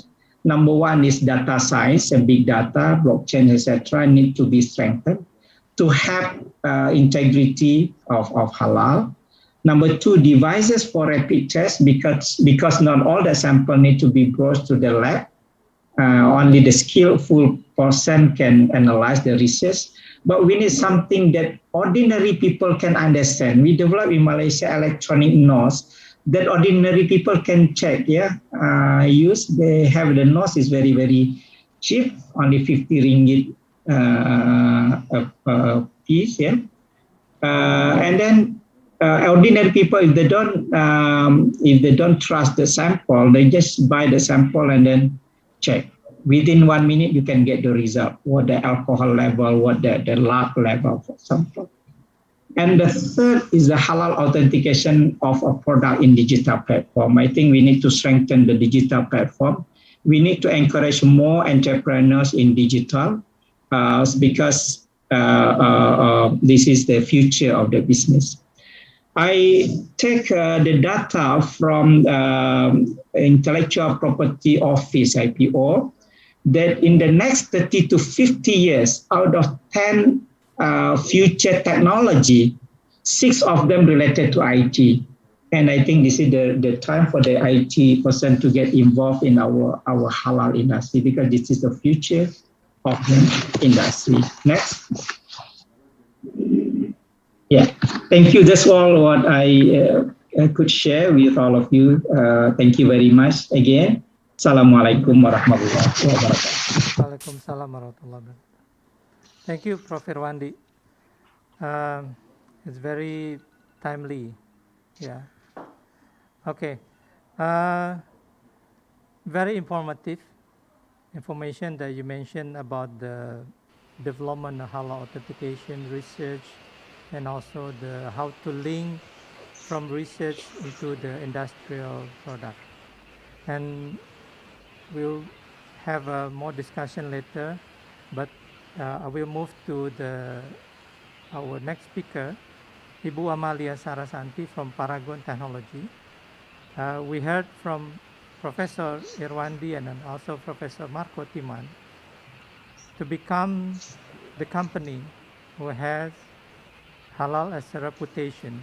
We know Wardah as a brand from Paragon. I think we will learn a lot of many things from Ibu Amalia.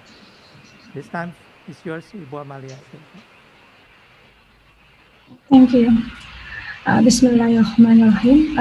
Assalamualaikum warahmatullahi wabarakatuh. Thank you for Bank Indonesia for inviting us to these sessions.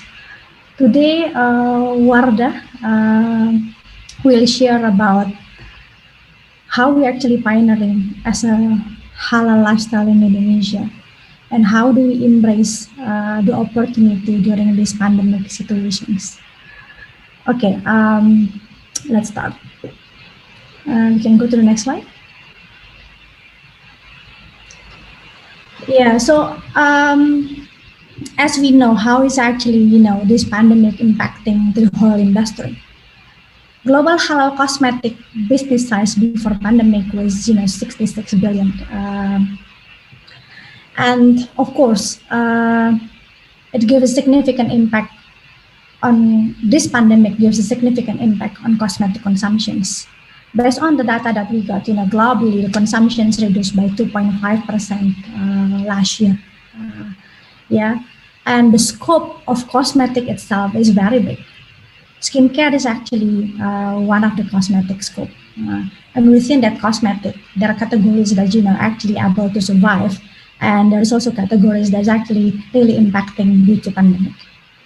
Skincare, for example, is a very good category that able to survive, increase its relevancy to this pandemic. While the other, for example, lip, globally, we get this data globally that, cosmetic and fragrance, fell into 55% versus before pandemic. The good thing is that in Indonesia, the results actually far more better than that. Okay, so the key question that always comes to us is that, how is actually Wardah adopt? How Wardah is basically sustained? And how, we embrace this into opportunity? Especially as, as number one player, the market is basically us. How do we help the whole of ecosystems bounce back? Okay. We can go to the next slide.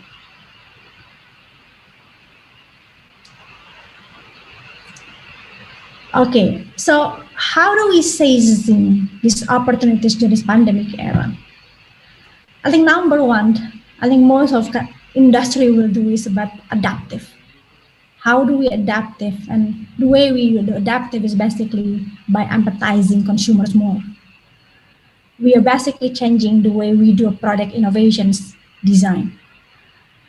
In the few weeks after the pandemic hit, we launched the hygiene products, hand sanitizer, soap, hand wash, more hygiene needs back that consumer needs. And we need to be continue stand with Wardah loyal consumers.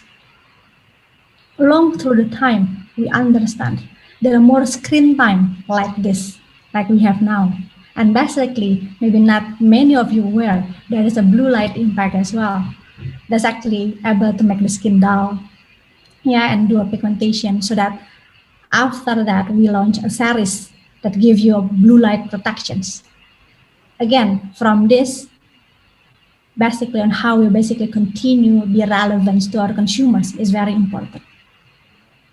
Cosmetic itself, being specific, all is actually wearing masks while they're going out. So it's important for us to continue give innovations on transfer proof cosmetics in order for consumers, to continue be able to do their makeup within their mask. And in Indonesia, there is a health concern arise as well. This health concern arise.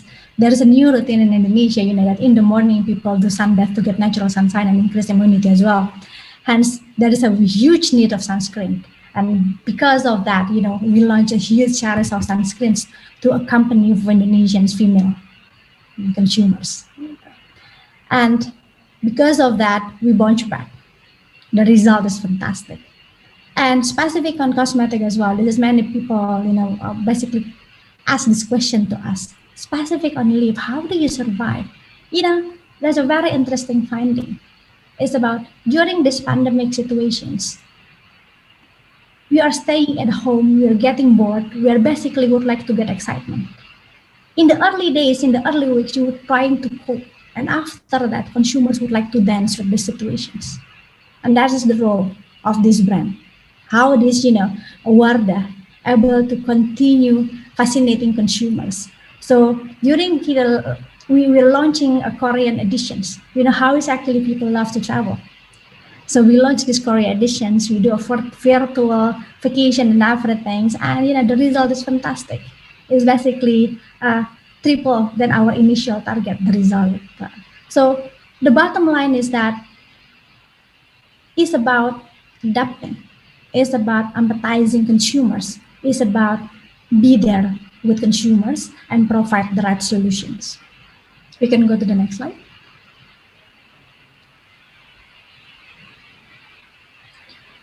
And being specific questions come to us is actually, how do we leveling up digital experimental experience during this pandemic? You know, in the cosmetic industry, face-to-face is very important because you would like to get an advice from the advisor. So during this pandemic, that is actually, of course, something that we can't do. Therefore, we come up with a virtual try-on so consumers can continue experimental our product in the safety net situations. We're basically transferring our thousands of beauty advisor offline into an online. So we are there for our consumers, be your personal shoppers.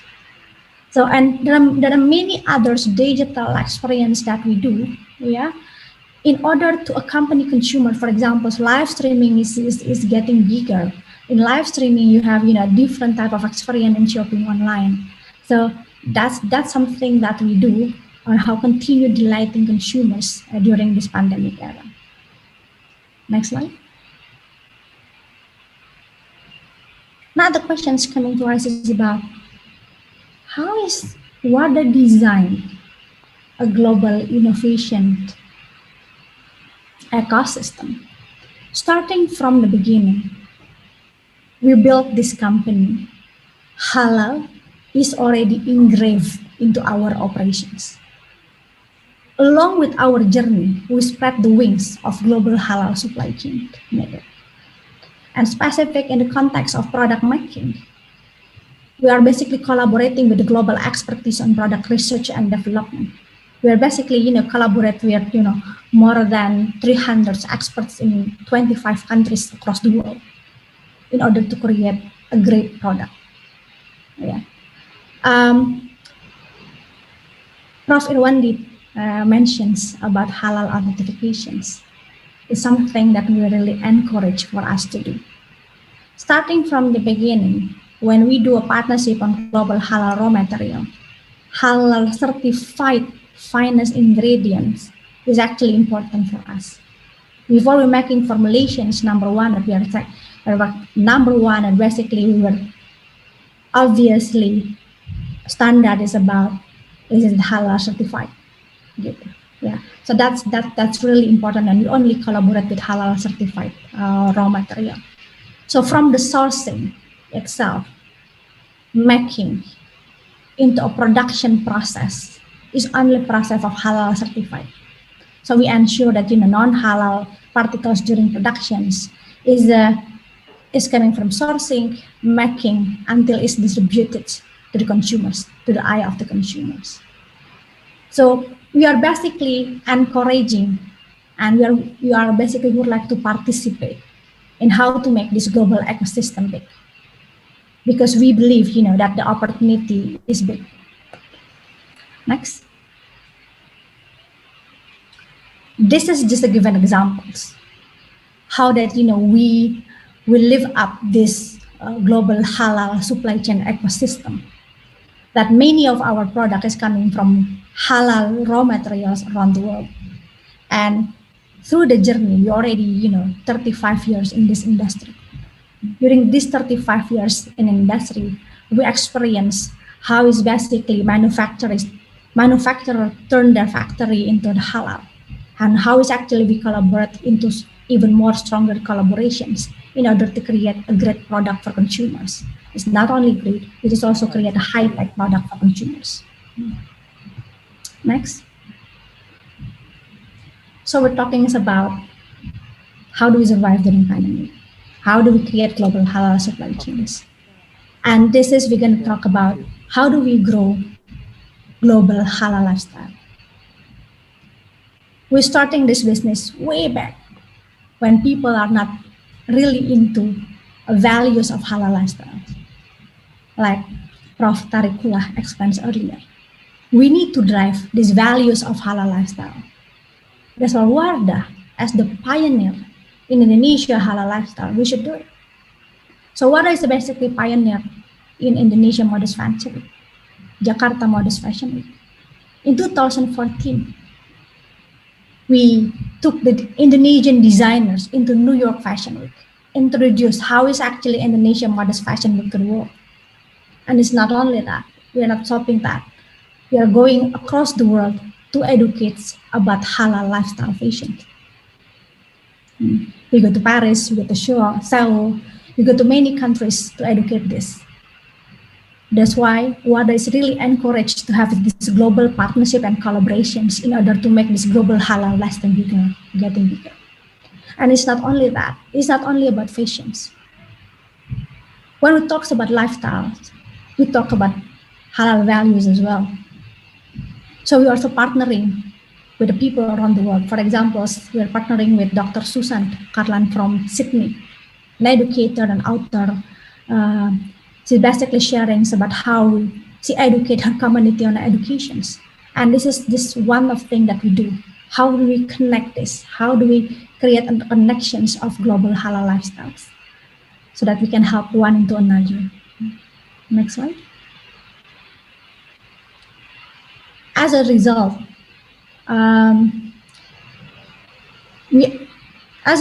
of course, Wardah is number one most loved brand in Indonesia. We are number one in beauty. We are number one in cosmetic. And this recent during pandemic situations, we are number one face care brand in Indonesia as well. We are sold 500,000 pieces products a day, alhamdulillah. And from the Euromonitor, Wardah is actually posted as a global fastest growing brand. So there are many reviews from Harvard as well about Wardah. So yeah, that's the stories about how is actually Wardah starting the journey. How do we are basically try to survive and embrace during these pandemic situations, and how do we encourage and embrace also global halal lifestyle so that we can, stronger together. Thank you very much. Thank you, Ibu Amalia. I think we should give applause for all our speakers today. Very interesting. Yeah.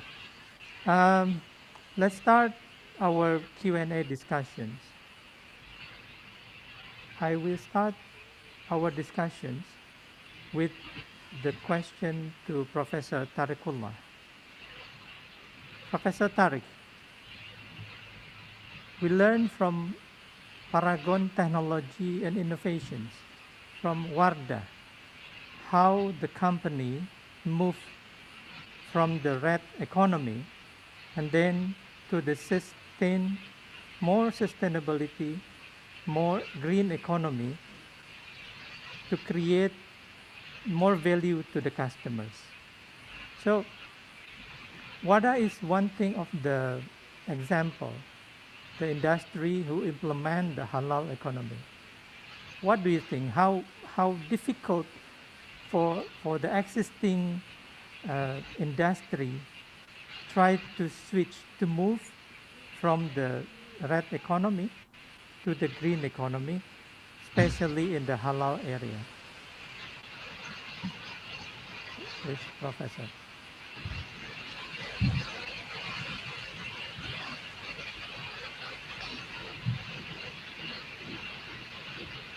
Professor Tariq?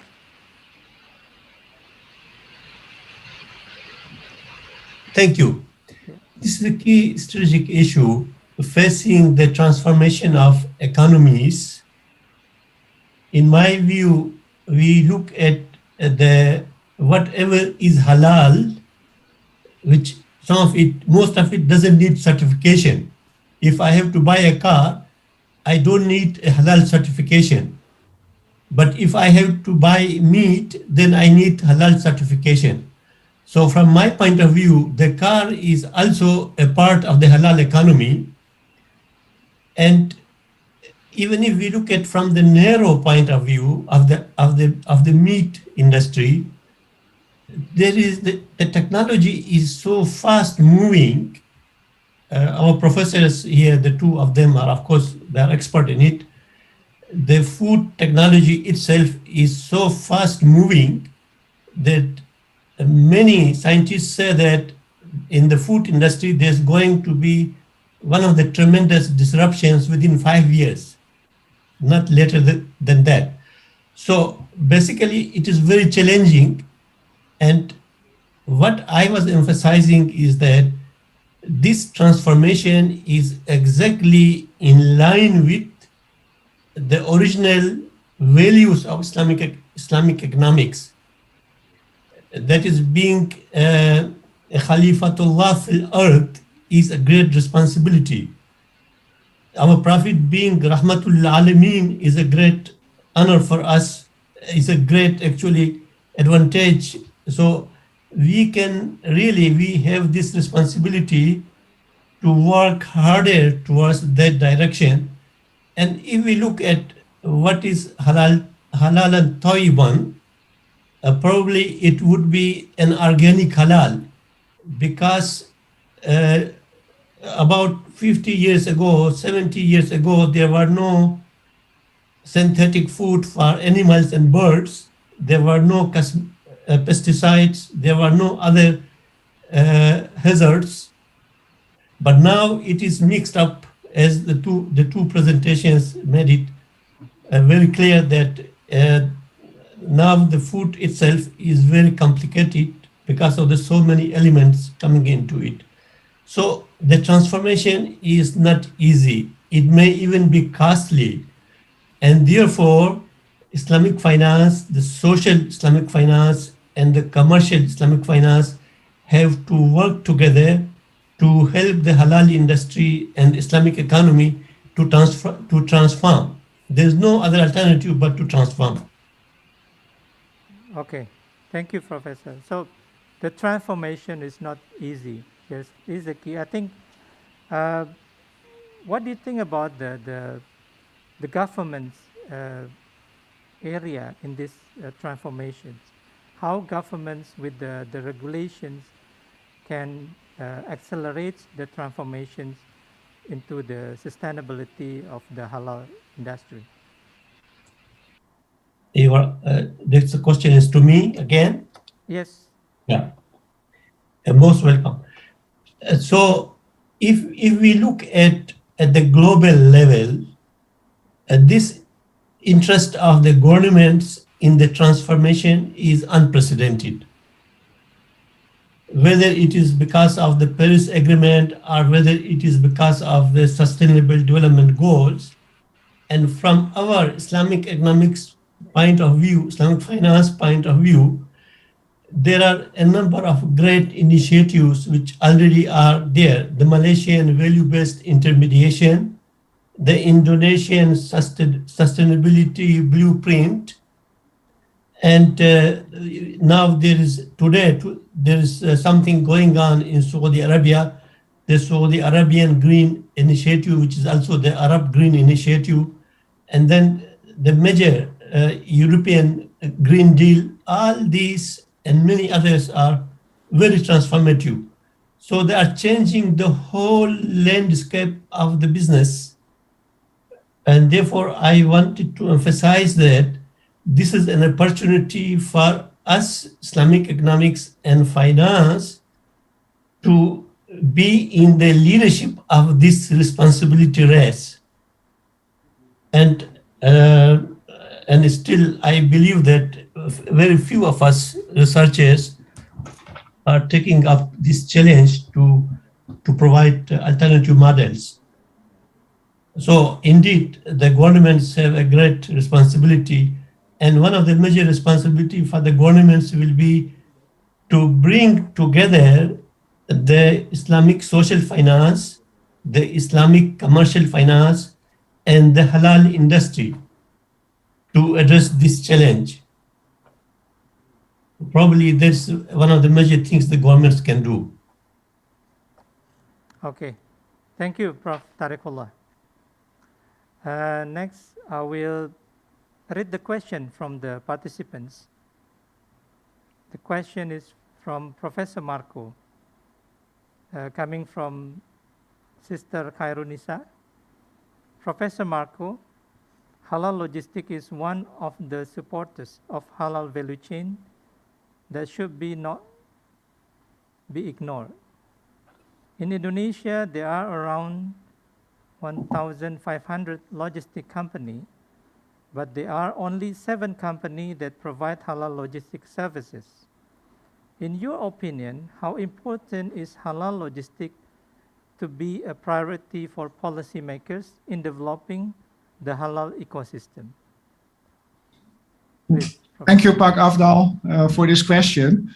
When we are moving towards a halal supply chain and even a halal value chain, logistics will play a key role. So halal logistics is needed in order to reduce cost for halal products, also to allow for collaboration. When you're collaborating, like for example, Wardah collaborating with their competitor, Unilever, might be very sensitive. So maybe logistics service providers can facilitate collaboration in transportation and storage.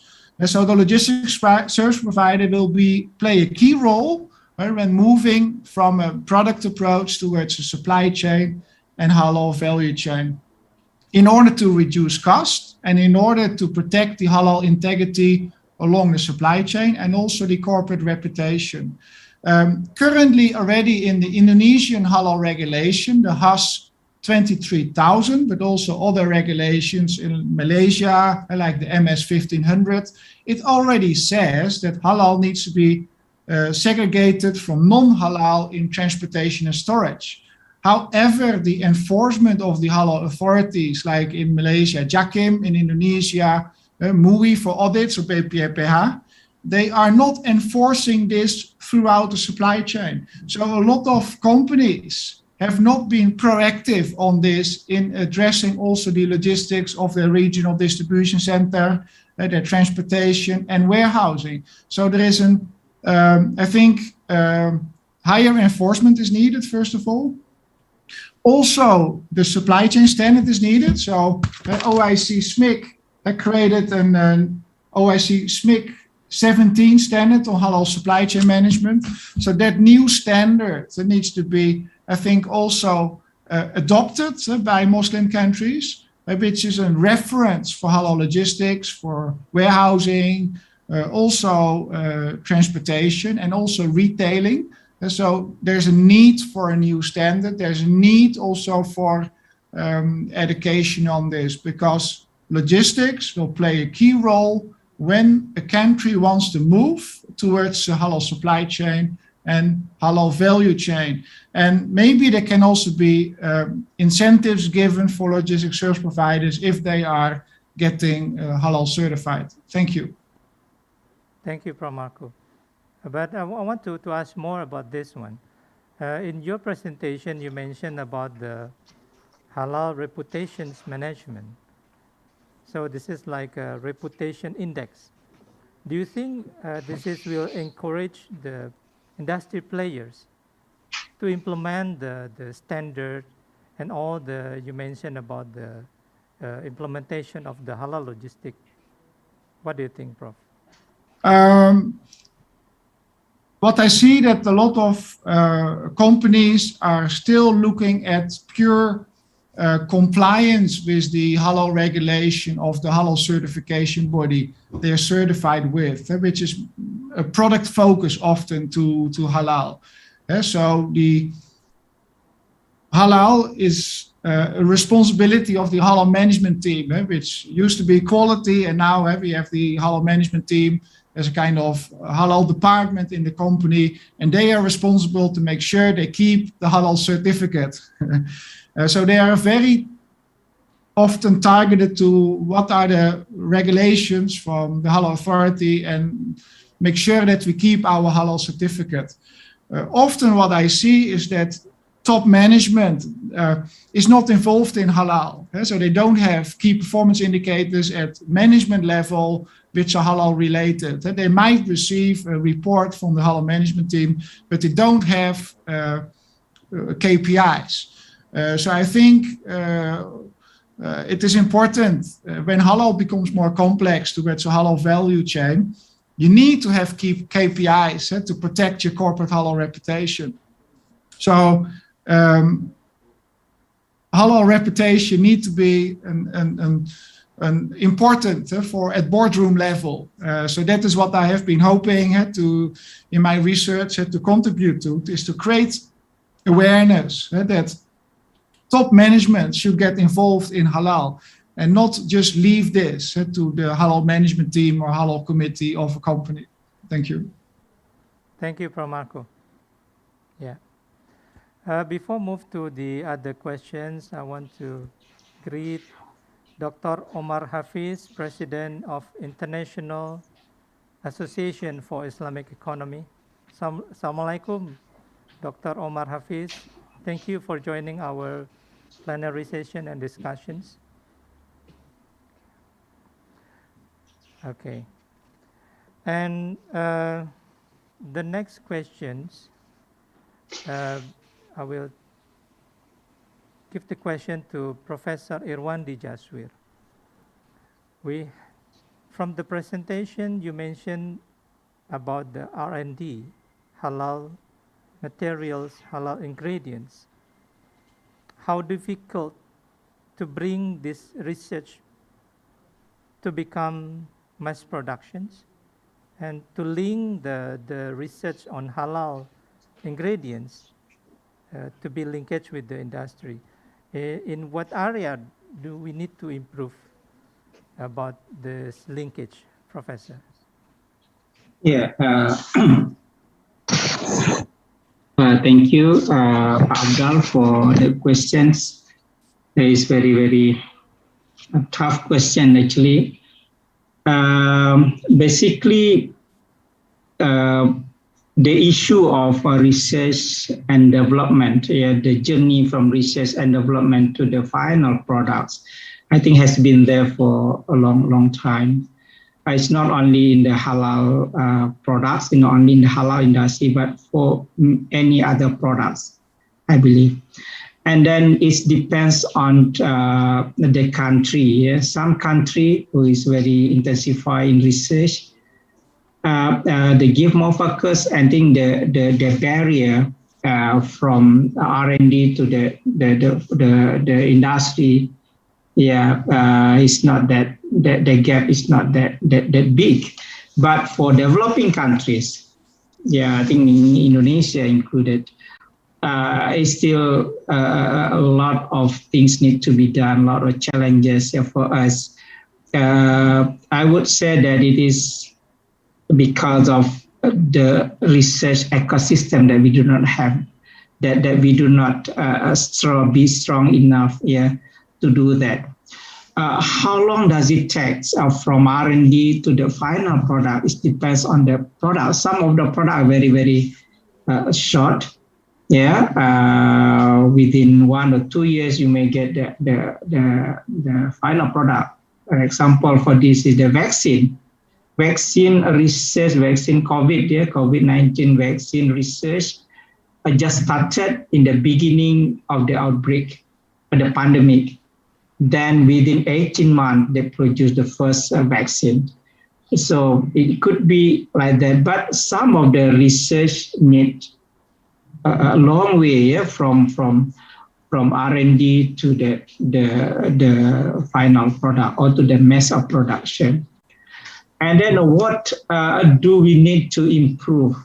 I think in the context of Indonesia and many other Muslim countries, we need to intensify our research ecosystem, research culture. I have read when we talk about the research culture, research intensification, it's include various factors, funding, for example, the policy, and then the quality and quantity of the researchers. So this is the thing that we have to look at. A lot of parameters, a lot of index that we can see where our position is currently. For example, there is a statistic on on the research of scientific productivity. This is one of the indicators. The scientific productivity, how many international papers produced in one country divided by the number of the researchers in that particular country. If you see the statistics, it's very, very discouraging for us, because for Indonesia, for example, our productivity is still very, very low. Yeah. And then, of course, the more advanced the country is, the productivity is much, much higher. The second is the funding. And then where to give, once we have the fund, where to distribute the funding, whether to the halal research or to the other things, because a lot of things need to be studied, yeah, in one particular, I mean, the niche area are very, very various in one country. Yeah? So the distribution is also very important. One of the good example when it comes to the research, halal research, is that in Malaysia, for example, the keywords halal has been in the research policy since more than 20 years ago. So meaning that when you submit the research proposal to the government agencies and you put the keyword halal, whatever research that you do, the chance for your proposal to be accepted is much higher, meaning it is already in niche area. So to establish the halal ecosystem is very, very important. And then, of course, the last one that we need to improve is that there must be, when I say middleman, maybe it's too negative, but there must be an agency, perhaps from the government, that can bridge a researcher to the industry. We know that the nature of the researchers, they can do research, but they do not know how to sell the research output.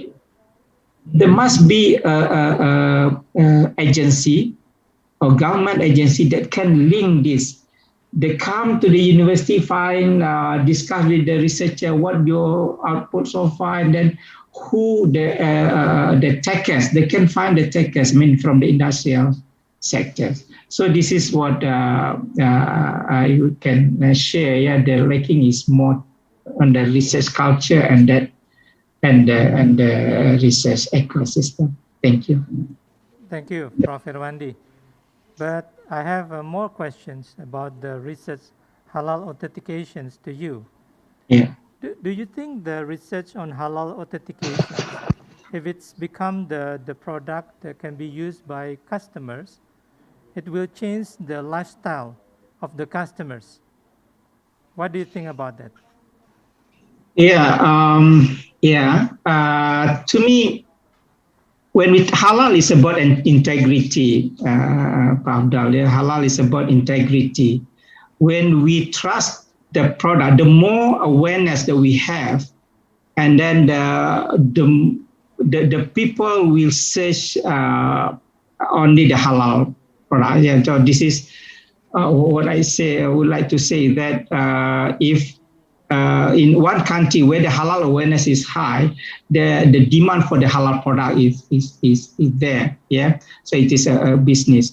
So the halal authentication will change the lifestyle, will change the way we look at the product. I think so, because number one, a lot of now, this is the era of the social media era of the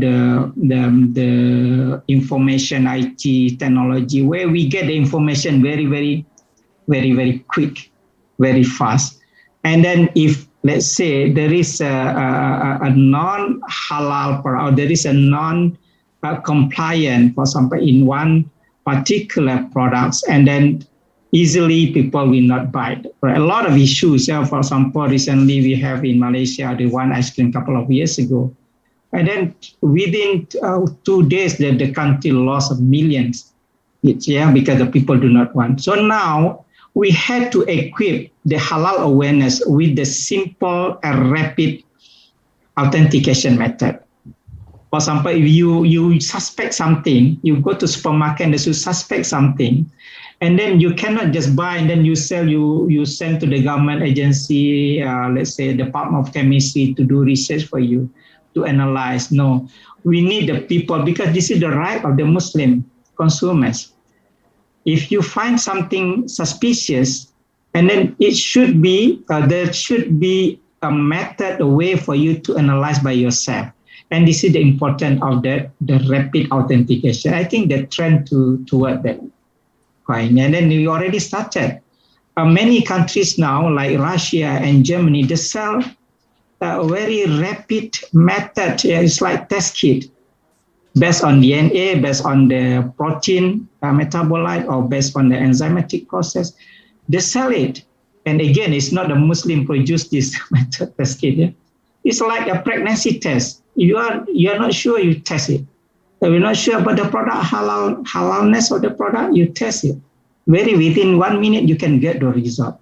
So I think that the trend of the lifestyle, our lifestyle, is toward that point, because the halal awareness is increasing everywhere now. Thank you.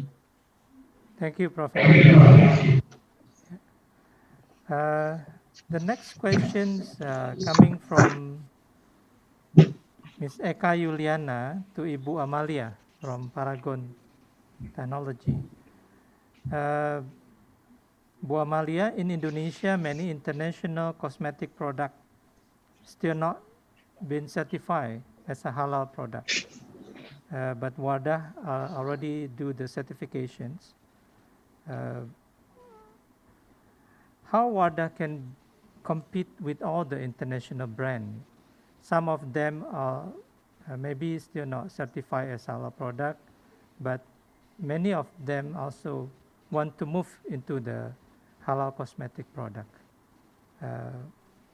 What do you think about this, Bu Amalia? Okay, thank you, Ibu Eka, for the questions. Number one is actually about halal MUI. I think the accreditations coming from halal MUI is giving a clear halal assurance for Indonesian consumers, and that's actually very important. And one of the advantage of WARDA is that we also ensure that the halal logistic from end to end is within the halal chain, warehousing and everything, because we do it with our sister company. So within that WARDA itself, that the whole of end to end, we're basically ensuring it's halal. Now, the second question is that with doing that, is that enough to compete with the international brands? I think for consumers that is actually living the values of halal lifestyle, those information is important for them. They need to get that assurance. But apart from that, when we're saying about cosmetic beauty products, a great high product efficacy is also important. So in WARDA, based on the research that we do within our million of consumers, number one that I recall about WARDA is about halal assurance. And second is about great innovative products as well. So for us, it's actually our strategy is that how do we continue leveling up this halal? How is actually this halal is becoming the vehicles as well to ensure, we have the high-tech ingredients, collaborations with other global halal partnerships in order to continue deliver high innovative product for our consumers. And data is basically showing, because we are number one beauty company in Indonesia, our growth is basically outpace the growth of international brands in Indonesia. So I hope that you'll continue strengthen this strategy moving forward, and we continue strengthen our positions not only in Indonesia, but we also would like to go to other countries as well to introduce WARDA to other consumers across the globe. Thank you, Bu Eka. Thank you, Bu Amalia. But I have one question to you. I know the cosmetic industry, ingredient for the cosmetic consists of maybe hundreds of materials. And it's not easy actually to find the halal ingredients for the cosmetics. You mentioned that WADA trying to get sourcings of the materials from Indonesia and also from international, from other countries. How difficult this process, and do you have any problem to ensure the materials that we use to cosmetic productions are halal? Because we want these perceptions, this methodology also maybe can be used by others company, maybe not in the cosmetic industry, maybe in the food and beverage, to ensure they also sourcing from the halal ingredients. Yeah, thank you, Pak. Yeah, so because halal is our commitment, therefore when we are designing products, starting from formulation itself, it needs to drive from a finest halal ingredients. Now, in order to do so, partnership is really a key. So, of course, we are looking for what are the halal ingredients within the scope that we have in Indonesia. But when it comes to a technology, to innovative product, we need to be open collaborations to non-Indonesian as well. And I think the size of Wardah, the journey that we have right now, is really also an eye-opener for many manufacturers across the globe. So we are basically receiving as well. There are many opportunities, halal ingredients and other key elements as well for us, in order for us to develop the right innovative products. So in order to answer your questions, now within this 35 years journey of Paragon, we are known as, as a halal company. But the record that we have, we are lucky enough, we are basically exposed to those halal ingredients. And not only about exposing to halal ingredients, we are basically collaborating in creating finest halal ingredients together as well with manufacturer. That's why we can continue to be advanced in halal. So that's answering your question, Pak. Thank you, Bu Amalia. Okay. There's a question from the participants, from Dr. Ahmad Afandi to Professor Marco Timan. Professor Marco, how do you connect halal value chain that you have present with that of Indonesia Master Plan of Islamic Economy? Any challenge to adopt it in Indonesia, as we are targeting to be the halal global hub? Okay, this is special for Indonesia, Prof. Marco. I know you have many projects with the Indonesia partners. Maybe you can see how Indonesia need to be improved and what are the challenges. Please, Professor Marco. Thank you for this nice question. Indonesia is indeed very ambitious, I think, in their master plan. Also with Law 33 to make halal certification mandatory. So Indonesia is globally leading this. So it's really an honor also for me to have been involved in several projects. It is complex, the halal value chain and halal supply chain, which is also recognized by organizations such as MUI, BPPH, and KNIKS. So a lot of efforts are needed to make this happen. These are on the regulation side, the halal standards. But also, I think there's an important role for halal clusters.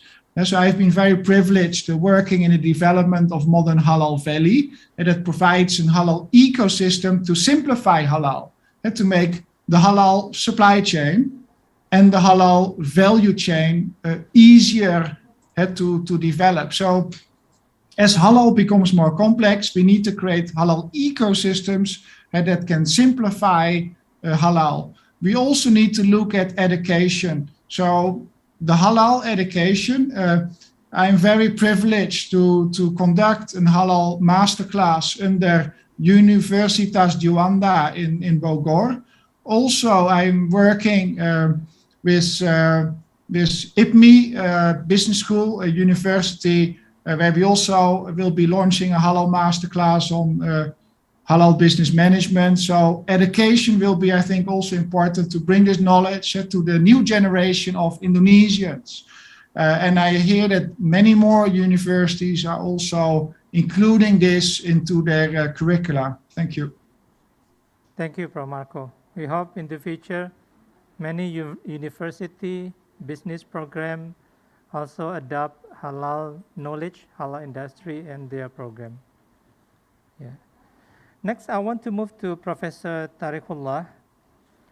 Professor, in your presentation, you mentioned about the ecological footprints, how to move this to become more green, sustainable economy. Some of the ecological footprints already linked with the investment, what do you call that? Investments prioritization from the investors. But do you think this ecological footprints will be adopted by the halal producers in Indonesia or maybe in globally? What do you think, Prof?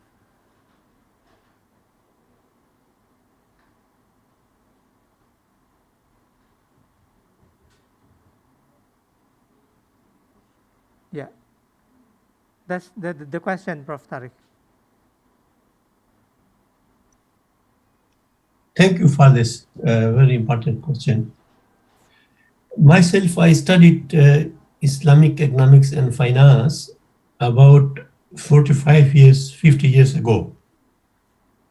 And we were taught in the beginning that we need Islamic economics and finance because it is more responsible, more humane, and more inclusive. And even at that time, it was, we used to be learning about the overall universal balance, al-mizan. So those are the ideals of Islamic economics and finance. But within that context of the ideals, the halal is mandatory indeed for everyone. But the question arises that mentioning those contaminations which the professors already mentioned, what we can do to make it the halal and taiban. So one of the contamination may be the ecological footprint of the halal industry.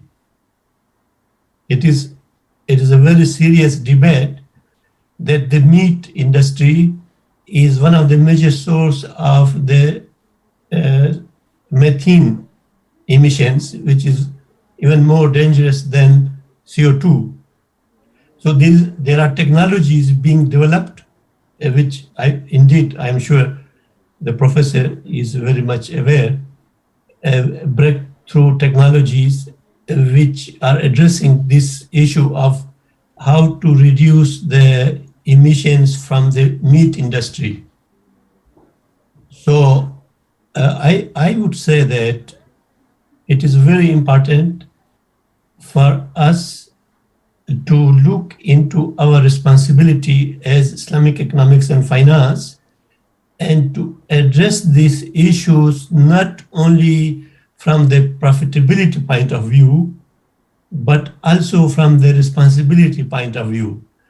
So that means that there may be an additional cost of doing the business for the halal industry, but if we consider doing that responsibility as an imperative and very much foundational to the Islamic economy, then we should really, I think in Indonesia, you already have a very good experience with green waqf.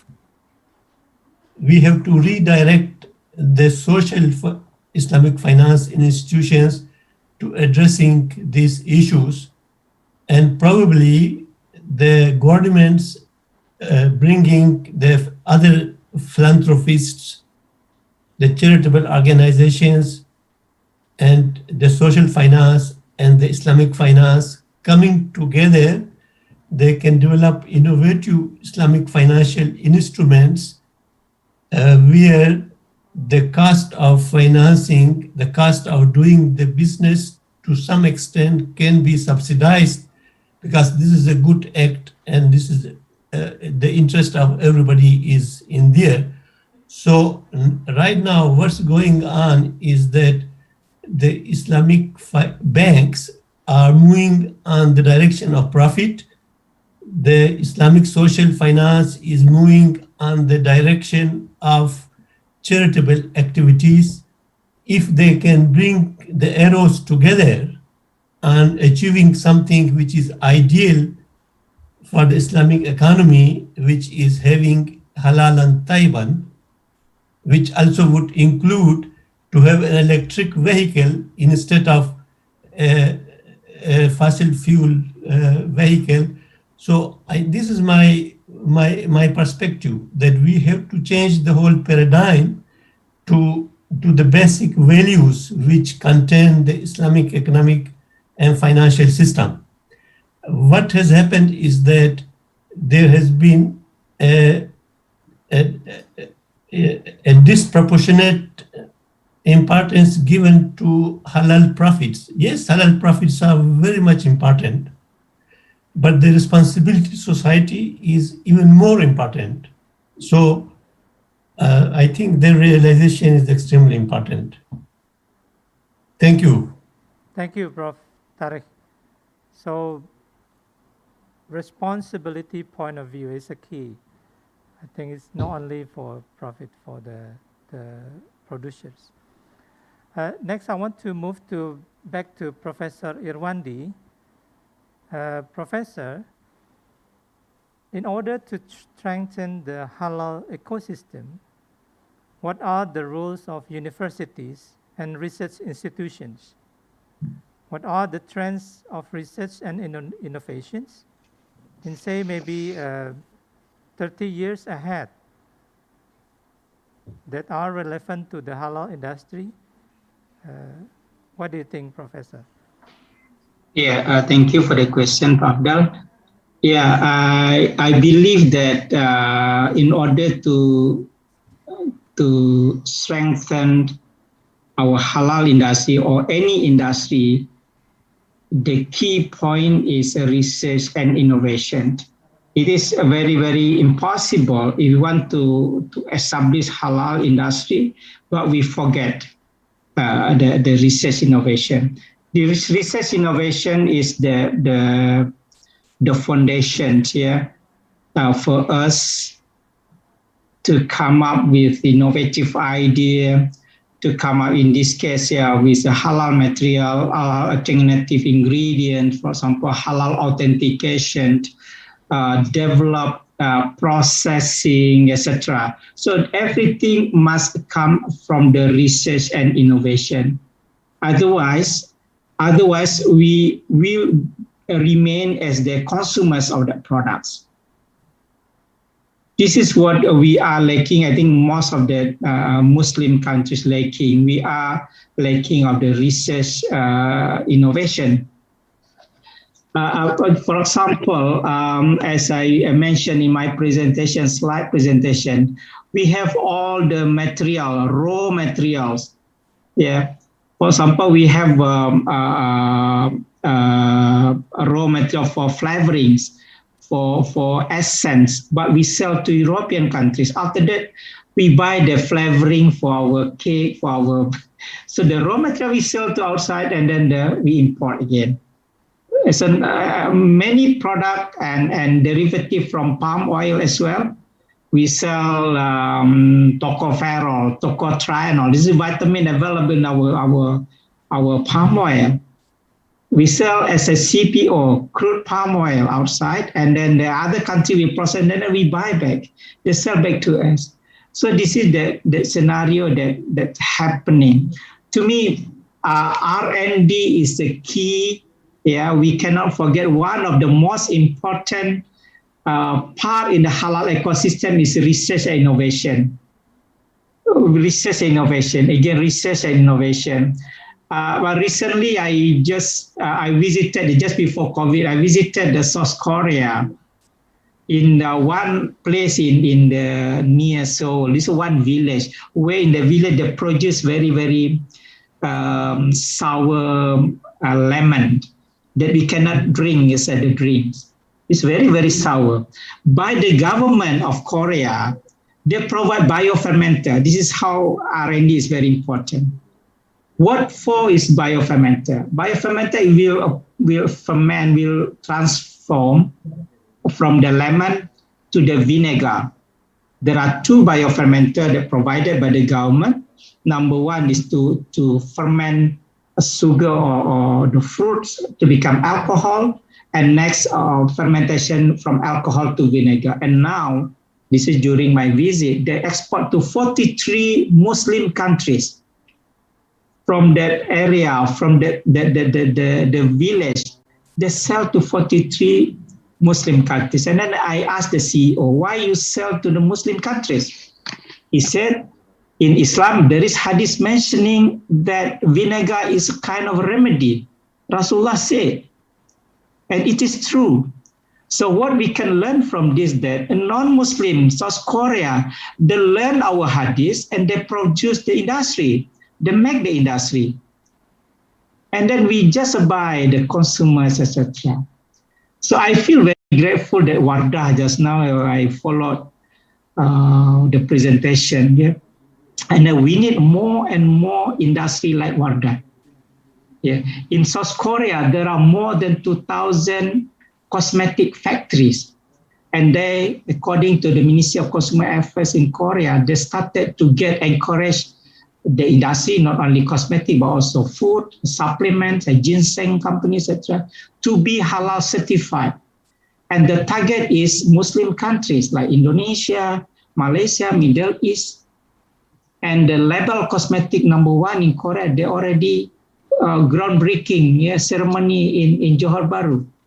The label of Amore, I think this is label #1 in Korea, cosmetic. Why in Malaysia? Because the target is Muslim countries. So we need R&D, from raw material, R&D to come up with device, R&D to do halal authentication, R&D to follow the mega trend in technology. I mentioned just now about the blockchain, for example, Industry 4.0. This is where we are lacking. If we do not do this in the 30 to 40 years ahead, we remain as the consumers.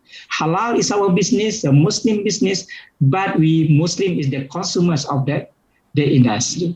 So this is what the message I would like to convey in this forum. Thank you. Thank you, Prof. Irwandi. Okay, I think we already almost 2 hours to discuss and about the halal and Islamic economy.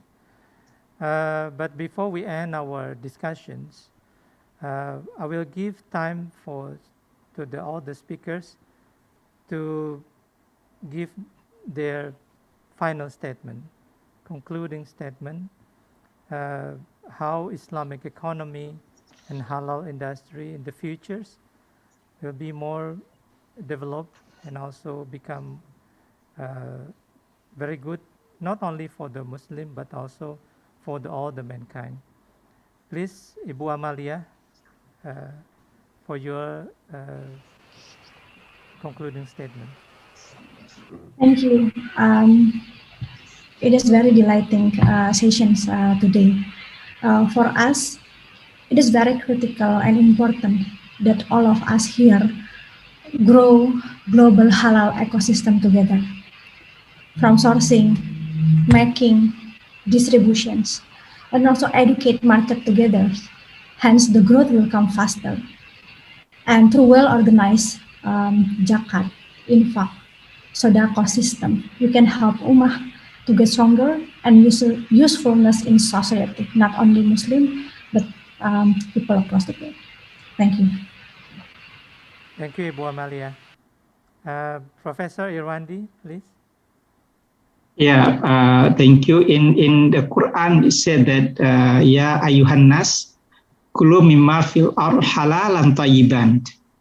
the halal concept may be clear for us, especially Muslim. We know this, we learned it from we were small. But the Taiban concept is something that we need to explore more. The definition of Taiban in the past, we may understand is good, but it could be defined as wholesome. It could be defined as quality product, and also is environmentally friendly. So the way we slaughter the halal animal, for example, and the way we consume food, yeah, it might be halal, but not Taiban to us because it is a higher level of cholesterol, higher unbalanced diet, for example. So this thing need to be addressed when we produce halal and Taiban, because the concept halal and Taiban is good for everyone. I think it is the message that I would like to convey in this forum, that it is our responsibility to take part our role in the developing of halal industry. Thank you. Thank you, Prof. Irwandi. Prof. Marco, please, your closing statement. I think, first of all, that for OIC countries, I think it's crucial to increase the role of the country in the halal value chain. So we need to be able not only to sell crude CPO, but also create end products, ingredients, additives of that. So for OIC countries, they need to increase the role in the halal value chain in production and trade. Secondly, I think we need, as OIC countries, to start branding halal on agriculture, commodities, ingredients, and additives. So no export without the halal logo. Thirdly, I think it's also critical to adopt the OIC SMIC halal standards in order to ensure an effective and efficient halal trade. Thank you. Thank you, Prof. Marco. Professor Tariqullah, please, your closing statement.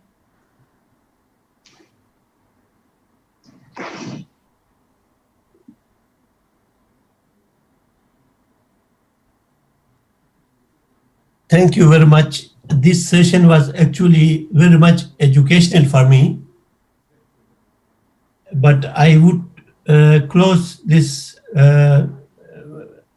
my intervention by saying that whatever has happened to the climate, which the recognition of which is unprecedented, it has happened because of the irresponsibility of businesses. And now we, being halal and Islamic economy, have to take the lead to do businesses which can really heal the ecology and the environment.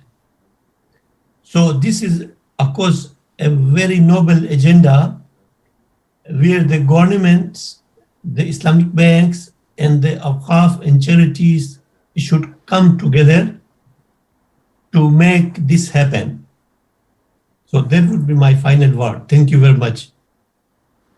Thank you very much, Professor Tariqullah. Ladies and gentlemen, all the participants, that's the last discussions about the Islamic economy and halal industry. But I think what we have today in our discussions can give a better recommendations to the governments, to the researchers, to the industrial practitioners, to the business owners, to implement not only the Islamic economy to become a profitable economy, but also the economy who has responsibility to make something good, halalan, toiban, in Indonesia and also in the world. Thank you very much, Professor Tariqullah, Professor Marco Timan, Professor Irwandi Jaswir, Ibu Amalia Sari, for all the discussion today. Maybe we can give applause for all the speakers. Okay?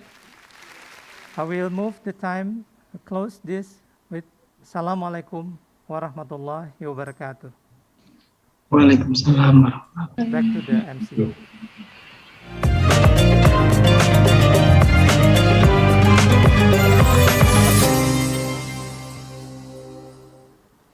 Thank you, Bapak Afdal Aliasar, for leading such a constructive discussion, and all speakers for sharing your invaluable insights. Distinguished guests, ladies and gentlemen, we have now come to the end of the first day and plenary session 1. On behalf of the committee, we would like to thank you for your presence and active participation. Hopefully this event will be beneficial for everybody, especially on the important issues discussed. And we would also like to inform you that plenary session 1 materials are available to download by scanning the QR code shown on the screen. And also after this, there will be parallel sessions. Please check the links on the screen for your desired classes. Good afternoon and wassalamualaikum warahmatullahi wabarakatuh.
Thank you.